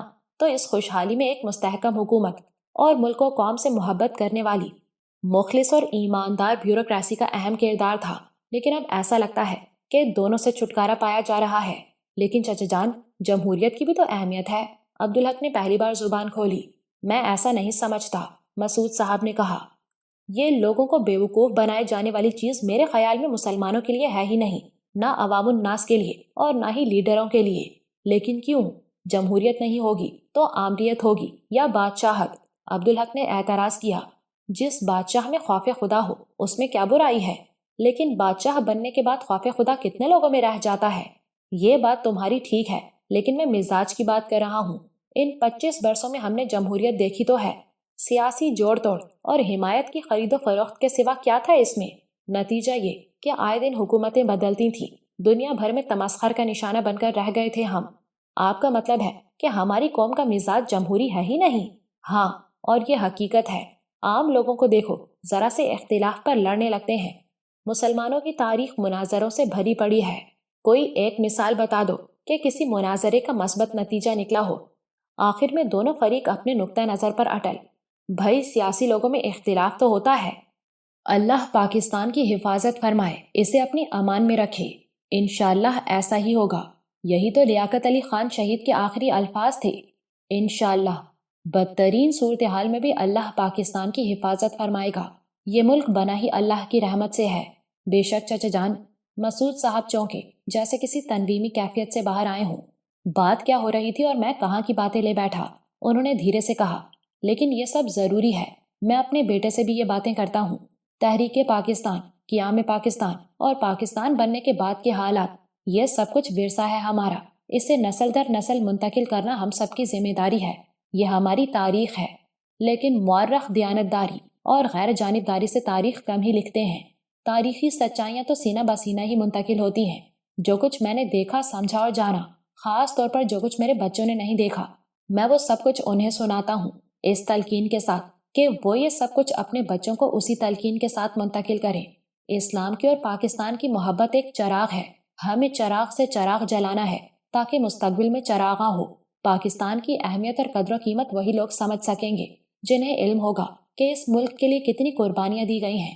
کورس میں پڑھائی جانے والی تاریخ تو حکمرانوں کے ساتھ تبدیل ہوتی رہے گی۔ پاکستان کی بقا اور ترقی کے لیے یہ ضروری ہے کہ ہماری ہر نسل پاکستان کے نظریے اور تاریخ سے واقف ہو۔ یہ نہ ہوا تو شیرازہ بکھر جائے گا۔ خدا نخواستہ میں تم سے بھی یہی کہوں گا کہ تم بھی یہ سب کچھ اپنے بچوں کی طرف اسی تلقین کے ساتھ بڑھا دینا کہ اسے آگے بڑھانا ہر نسل کی ذمہ داری ہے۔ میں نے اپنا فرض پورا کیا، اب دعا کرتا ہوں کہ میرے بچے بھی اس معاملے میں ذمہ دار ثابت ہوں۔ سب یہ جان لیں کہ پاکستان نہ ہوتا تو ہم ہندوؤں کے غلام ہوتے، اور خدا نخواستہ یہ ملک نہ رہا تو ہم کافروں کی غلامی کریں گے، اور غلامی سے نجات برسوں میں نہیں صدیوں میں ملتی ہے، اور آگے جا کر تو شاید غلامی کے نت نئے روپ سامنے آئیں گے۔ صرف زمین پر قبضہ غلامی کا ثبوت نہیں ہوگا، اور بھی بہت کچھ ہوگا جسے میں محسوس تو کر سکتا ہوں، سمجھ نہیں سکتا، بیان نہیں کر سکتا۔ اللہ ہمیں محفوظ رکھے، اللہ ہمیں ذمہ دار بنائے۔ عبدالحق نے کہا۔ اب مجھے یہ بتائیں کہ میرے لیے حکومت کے خلاف کیس کرنے کی کیا ضرورت تھی؟ آپ جانتے ہیں کہ میری برطرفی میرے لیے تو قید سے رہائی تھی۔ مجھے اس پر کوئی دکھ، کوئی صدمہ نہیں ہوا، مجھے معلوم ہے، لیکن یہ ضروری تھا۔ آپ نے اسے خواہ مخواہ اپنے لیے بوجھ بنا لیا، اس میں کوئی شک نہیں کہ یہ میرے ضمیر پر بوجھ تھا۔ مسعود صاحب نے کہا۔ لیکن بات بس اتنی ہی نہیں تھی، اس میں کئی اور پہلو بھی تھے۔ ان نکالے جانے والوں میں ایسے لوگ بھی ہوں گے جو تم سے زیادہ قابل ہوں گے اور دیانتدار بھی ہوں گے، لیکن رزق اور روزگار کے معاملے میں تمہاری طرح مضبوط نہیں ہوں گے۔ انہیں تمہاری طرح یہ قید سے رہائی نہیں لگی ہوگی، انہیں ایک طرف رسوائی ملی ہوگی تو دوسری طرف بے روزگاری۔ وہ تانے سن رہے ہوں گے، ان کا مذاق اڑایا جا رہا ہوگا، وہ اپنے بچوں کے مستقبل کی طرف سے فکر مند ہوں گے۔ ایمانداری کی وجہ سے ان کے پاس گزر اوقات کے لیے بھی کچھ نہیں ہوگا اور نہ وہ کچھ کر سکیں گے۔ تمہارا یہ کیس اور اس کا فیصلہ ایک پیغام ہے جو دور تک جائے گا، عمومی پیغام جو سب کے لیے ہے۔ یہ ہے کہ اگر آپ حق پر ہیں اور آپ کے ساتھ زیادتی ہوتی ہے تو اس کے خلاف بساط بھر لڑیں، خاموشی سے برداشت نہ کریں، کہ برداشت کرنا ظالم کا ساتھ دینے اور اس کے ہاتھ مضبوط کرنے کے مترادف ہے۔ یہ کیس ایسے تمام لوگوں کو راستہ دکھاتا ہے، بلکہ اس راستے کو آسان بھی کرتا ہے۔ اور اس کیس نے عدلیہ کو بھی ایک بہت اہم پیغام پہنچایا ہے، یہ کہ اس ملک میں اس کی بڑی اہمیت ہے، بہت بڑی ذمہ داری ہے۔ حکمران کے کوئی بھی شخص خواہ کتنا ہی مقتدر اور طاقتور ہو، قانون سے بالا نہیں ہونا چاہیے۔ حکومتوں کو بھی قانون اور ضابطوں کے دائرے میں رہ کر کام کرنا چاہیے۔ وہ تجاوز کریں تو انہیں روکنا عدلیہ کی ذمہ داری ہے۔ وہ یہ بھاری ذمہ داری نیک نیتی سے اٹھائے گی تو اللہ اسے طاقت بھی دے گا اور عزت بھی۔ وہ سچائی کے حق میں فیصلہ کرے گی تو حکومتوں کو منمانی اور غیر قانونی فیصلوں سے روکنے کے لیے فوج کو نہ مداخلت کی ضرورت پڑے گی اور نہ ہی وہ مداخلت کا کوئی جواز پیش کر سکے گی۔ لا قانونیت کو قانونیت سے روکنے کا رجحان پیدا ہی نہیں ہوگا۔ یہ اسلامی ملک ہے، قانون اوپر سے نیچے تک سب کے لیے ایک ہی ہونا چاہیے اور انصاف بھی اوپر سے نیچے تک سب کو ملنا چاہیے۔ میرے نزدیک اس ملک میں عدلیہ ہی سب سے اہم ادارہ ہے۔ تمہارے کیس میں عدالت کا فیصلہ بہت خوش آئند ہے اور اس میں بھی مقتدر لوگوں کے لیے ایک پیغام ہے، لیکن عدلیہ کے پاس اپنے فیصلوں پر عمل درآمد کرانے کے لیے کوئی طاقت تو نہیں ہے فوج کی طرح۔ عبدالحق نے اعتراض اٹھایا۔ طاقت تو ہے، عدالت کے فیصلے ماننا اور ان پر عمل کرنا اور کرانا انتظامیہ یعنی حکومت کی ذمہ داری ہے۔ فیصلہ حکومت کے خلاف ہو اور وہ اسے نہ مانے تو یہ بدقسمتی ہوگی۔ عدلیہ کا احترام حکومت نہیں کرے گی تو عام لوگ بھی اس روش کو اپنائیں گے، معاشرے میں بگاڑ، بد امنی اور لاقانونیت ہوگی اور بالآخر بات فوج تک جائے گی۔ مہذب معاشرے اس لیے عدلیہ کی قوت کو فوج سے بڑھ کر تسلیم کرتے ہیں کہ غلبہ اسلحے اور ہتھیاروں کو نہیں، علم اور عقل و دانش کو حاصل ہو۔ آخری فیصلہ غلط ہو تب بھی اسے ماننے کی روایت ہو تاکہ آئین اور قانون کی حکمرانی اور بالادستی ہو۔ لیکن جیسے بیوروکریسی پر حملہ ہوا ویسے ہی عدلیہ پر بھی تو ہو سکتا ہے، ججوں کو جبر کا شکار بھی تو بنایا جا سکتا ہے۔ بالکل، اور مجھے ڈر ہے کہ مطلق العنانی کے شوقین یہ کرتے رہیں گے اور یہ ملک، قوم اور معاشرے کے لیے تباہ کن ہوگا۔ بہرحال میں آپ کا شکر گزار ہوں، عبدالحق نے کہا، اس کی ضرورت نہیں۔ اس کے پیغام کو سمجھ کر عمل کرو گے تو میں شکر گزار رہوں گا، اور اس کے نتیجے میں تم پر سختی بھی آئے گی اور آزمائش بھی ہوگی۔ پیغام کیا ہے؟ اپنے حق کے لیے لڑنے کی تمہیں ضرورت نہ ہو تب بھی لڑو، دوسروں کی خاطر، انہیں یہ راہ دکھانے کے لیے۔ اس کا میں وعدہ نہیں کرتا، میری راہ، میری منزل اور ہے، کام بڑا ہے اور وقت کم۔ اللہ وقت میں برکت دے گا انشاءاللہ۔ دعا کرتے رہیے گا میرے لیے۔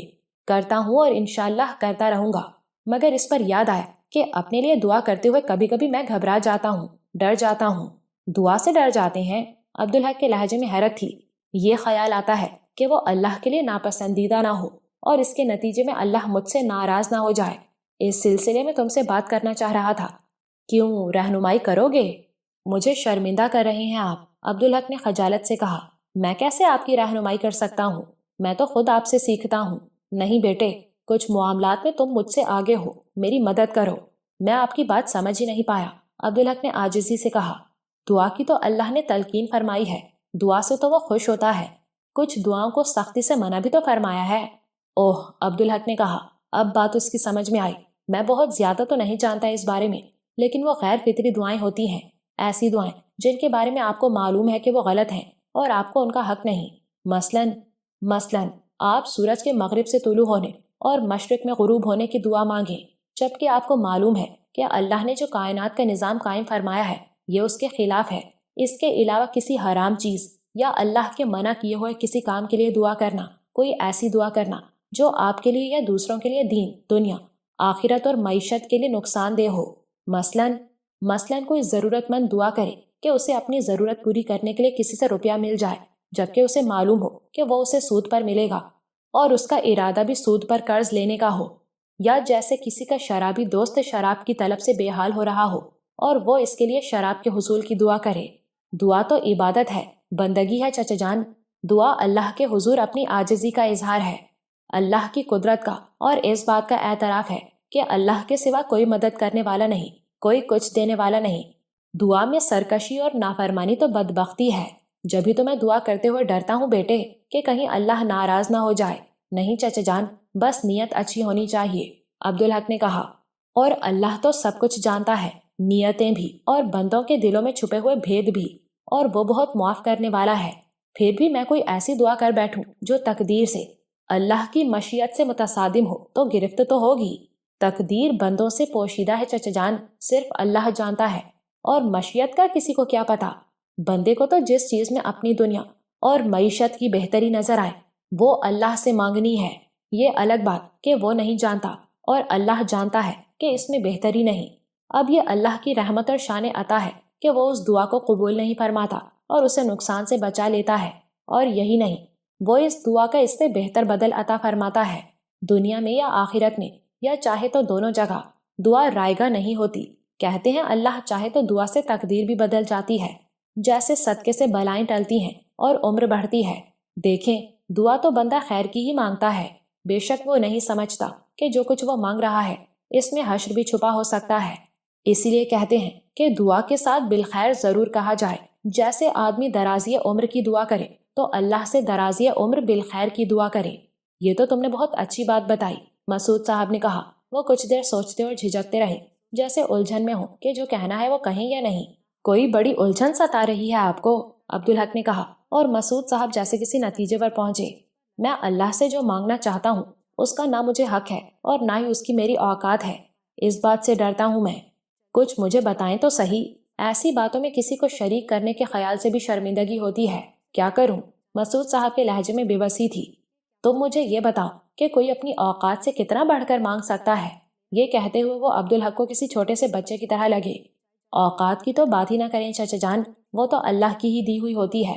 انسان کی اس دنیا میں حیثیت کیا ہے؟ اس زمین میں بہت بہت بڑے بے کراں صحرا میں ریت کا ایک ذرہ، اور اللہ اس میں سے جس بندے کو جو چاہے مرتبہ عطا فرما دیتا ہے۔ کسی کو بادشاہت دیتا ہے تو کسی کو ولایت، غلاموں کو تخت و تاج مل جاتا ہے اور اس کے حکم سے بادشاہ ذلیل و خوار ہو جاتے ہیں۔ اوقات تو کسی کی بھی کچھ نہیں ہے چچا جان، کیا بادشاہ اور کیا فقیر، جو ہے اس کا دیا ہوا ہے۔ مسعود صاحب کی آنکھیں بھیگنے لگیں۔ بے شک بیٹے، یہ حقیقت ہے۔ اللہ سے مانگنے میں اوقات کا کیا دخل چچا جان؟ عبدالحق نے اپنی بات جاری رکھی۔ یہ تو بندوں سے مانگتے ہوئے سوچا جائے، میرے پاس اللہ کا دیا بہت کچھ ہے، الحمدللہ۔ کوئی سائل مجھ سے 10 کروڑ روپے مانگے اور وہ میرے پاس ہوں بھی تو کیا میں اسے دے دوں گا؟ ہرگز نہیں۔ تکبر کے خوف سے منہ سے نہ کہوں، لیکن دل میں تو سوچوں گا کہ پیروں میں جوتے نہیں، در بدر پھر رہا ہے اور مانگ رہا ہے 10 کروڑ، اوقات 10 روپے کی بھی نہیں۔ اللہ کا خوف نہ ہو تو اس کا مذاق اڑاؤں میں، اور کوئی رئیس مجھ سے یہی رقم مانگے اور میرے پاس نہ ہو تو میں اس سے یہی کہوں گا نا کہ بھائی میری تو اتنی اوقات نہیں، اور دل میں سوچوں گا کہ ہوتے بھی تو نہ دیتا، کیا میری ضرورتیں نہیں ہیں؟ چلیں، یہ تو بہت بڑی بات ہے، کوئی 1 لاکھ روپیہ قرض مانگے اور ہو وہ 300 روپے ماہوار کا ملازم، تو میں منہ سے نہ کہوں لیکن دل میں اس کی اوقات کے بارے میں سوچوں گا، ضرور سوچوں گا کہ یہ اپنی اوقات سے بڑھ کر مانگ رہا ہے۔ عمر گزر جائے گی اور یہ میرا قرض ادا نہیں کر سکے گا، میرے پاس کروڑ بھی ہوں گے تو میں اسے 1 لاکھ نہیں دوں گا۔ تو یہ تو بندوں کے معاملات ہیں، مانگنے والا جس سے مانگ رہا ہو اس کی اوقات دیکھتا ہے، جس کے پاس 1000 ہوں اس سے مانگنے والا 1,00,000 کبھی نہیں مانگے گا، اور دینے والا مانگنے والے کی اوقات دیکھے بغیر نہیں دے گا، غور کرے گا کہ یہ لوٹا بھی سکتا ہے یا نہیں۔ یہ ہے انسانوں سے مانگنا، اور اللہ۔ عبدالحق کہتے کہتے رک گیا، اس نے سر اٹھا کر دیکھا، مسعود صاحب کی آنکھوں سے آنسو بہہ رہے تھے۔ میں پوری طرح سمجھ رہا ہوں بیٹے، تم کہتے رہو، انہوں نے رندھی ہوئی آواز میں کہا۔ اللہ کو یہ پسند نہیں، یہ تو حماقت ہے نا کہ آپ اس سے مانگیں جو خود کسی کا محتاج ہے۔ اس سے کیوں نہ مانگیں جس کے سب محتاج ہیں؟ اقبال کا یہ شعر بہت ہی وسیع مفہوم رکھتا ہے اپنے اندر۔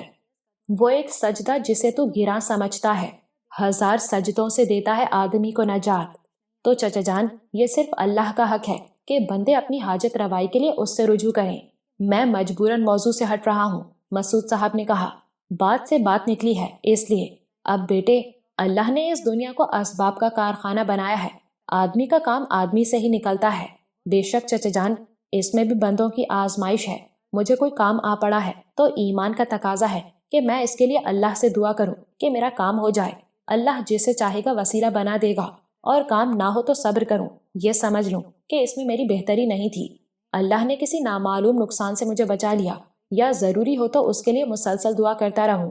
اور اگر تمہارا کام ایسا ہو کہ صرف میرے ہی ذریعے ہو سکتا ہو تو بھی مجھے اللہ سے دعا کرنی ہوگی، آپ سے رجوع کرنے کی اجازت لینی ہوگی۔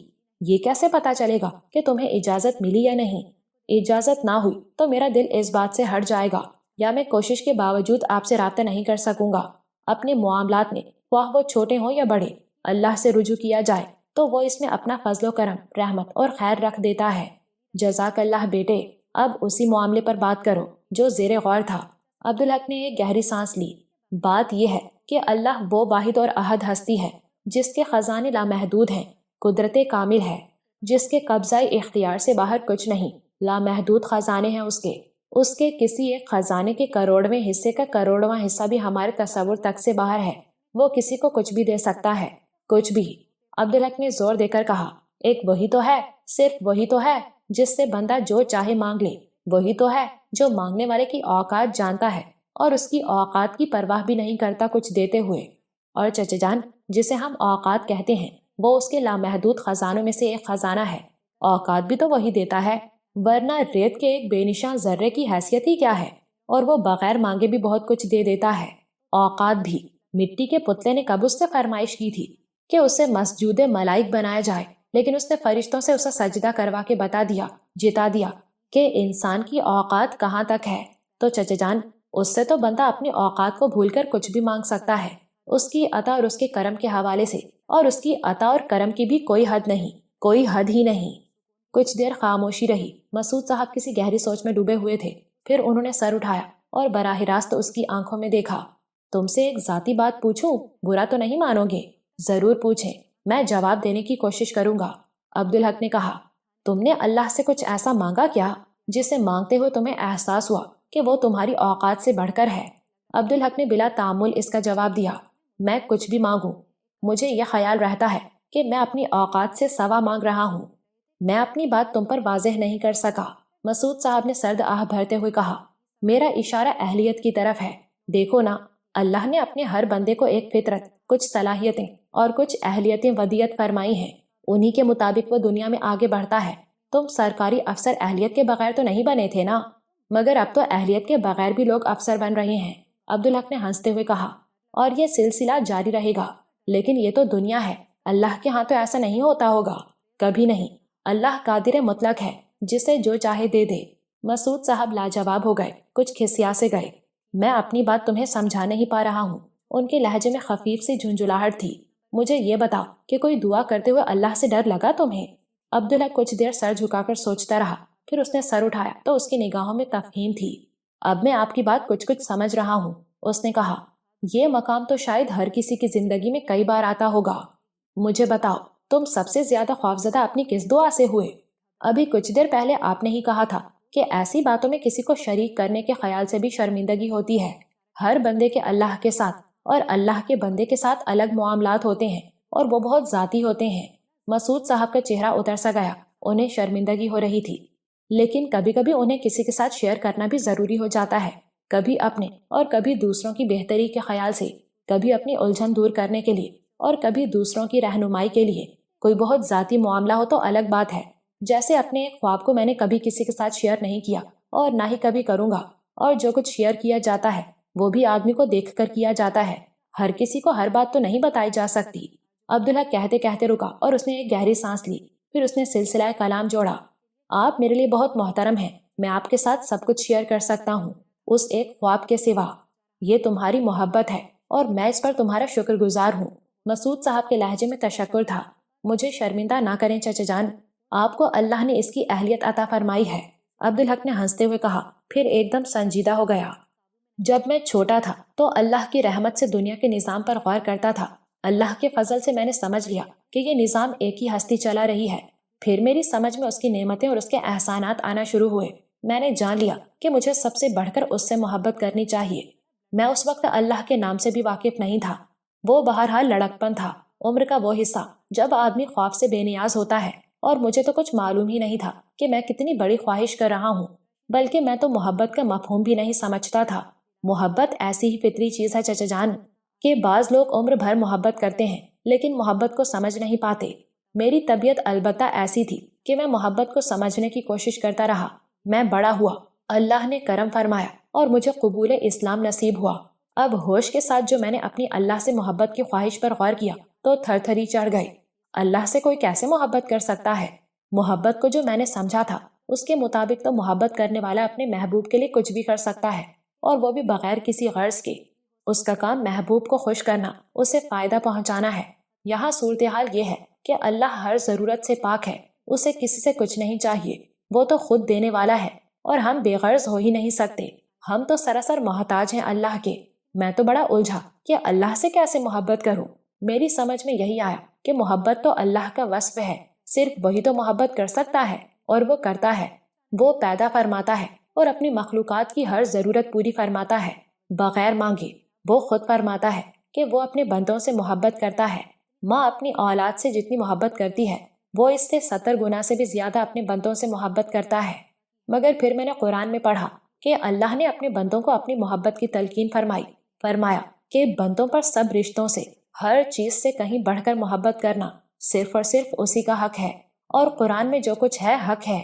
تو اللہ نے بندوں کو اپنی محبت کی دعوت دی، لیکن اللہ سے محبت کیسے کی جائے؟ اس کے محتاجوں سے کچھ نہیں دے سکتے، جبکہ دنیا محبت کا اظہار ہے۔ آدمی کے پاس سب سے قیمتی چیز اس کی جان ہے، مگر اس شعر میں اللہ سے محبت کرنے والے کی بے بسی کا کیسا نقشہ ہے۔ جان دی ہوئی اسی کی تھی، حق تو یہ ہے کہ حق ادا نہ ہوا۔ میں تو بے بسی سے سوچتا تھا چچا جان، مگر میری سمجھ میں کچھ نہیں آتا تھا۔ ایک دن بیٹھے بیٹھے میرے دل میں ماں کی محبت کا خیال آیا۔ ماں اولاد کے لیے اپنی جان بھی قربان کر دیتی ہے۔ روئے زمین پر سب سے عام، سب سے بڑی ظاہری محبت ماں کی ہے، جو وہ اپنی اولاد سے کرتی ہے۔ کہاں سے آئی یہ محبت؟ کسی اور کو کیوں نہیں ملی یہ محبت؟ یہ محبت نہ ہوتی تو کیا ہوتا؟ بچے کیسے پلتے؟ میرے اندر جیسے کسی نے سمجھایا، اور ایک پل میں میری سمجھ میں آ گیا، یہ پالنے والے کی محبت ہے، اور پالنے والا صرف ایک ہے، واحد احد، پروردگار عالم، ہمارا رب۔ کسی عورت کے پاس وہ محبت پہلے سے نہیں ہوتی، لیکن ماں بنتے ہی وہ اللہ کی طرف سے اسے ودیعت ہو جاتی ہے۔ یہ محبت پوری نسل انسانی پر اللہ کا احسان ہے، بچوں کی حاجت روائی ہے۔ پھر میری سمجھ میں بات کچھ آنے لگی۔ محبت آسان جذبہ ہے، بہت بڑی نعمت ہے۔ میں نے اسے ایسے سمجھا کہ جیسے ہر انسان ایک مکان ہے، بنانے والے نے اس میں بجلی کے لیے مکمل فٹنگ کر دی ہے۔ جسم مکان ہے اور روح مکین، مگر مکمل فٹنگ کے باوجود مکان میں روشنی نہیں۔ اس کے لیے 2 کام ضروری ہیں۔ پہلا تو مکین کو بجلی کا کنیکشن جوڑنا ہے، مگر روشنی پھر بھی نہیں ہوگی۔ بجلی فراہم کرنے والا برقی رو دوڑائے گا تو روشنی ہوگی۔ اور محبت کا کائناتی پاور ہاؤس اللہ ہے۔ مسعود صاحب نے تڑپ کر کہا، جی چچا جان، طاقت، علم، عزت، سب کچھ صرف اور صرف اللہ کا ہے۔ سبحان اللہ بیٹے، تم نے کتنی خوبصورتی سے اسے واضح کیا ہے۔ یہ اللہ کا فضل ہے چچا جان۔ بندے کا کام صرف درست سمت میں تجسس کرنا ہے، رہنمائی تو اللہ کرتا ہے۔ بے شک بیٹے، مسعود صاحب نے کہا، پھر بولے، میں اپنی مداخلت پر معافی چاہتا ہوں، تم اپنی بات جاری رکھو۔ بجلی کا کنیکشن جو بندے کو جوڑنا ہے وہ لا الہ الا اللہ ہے۔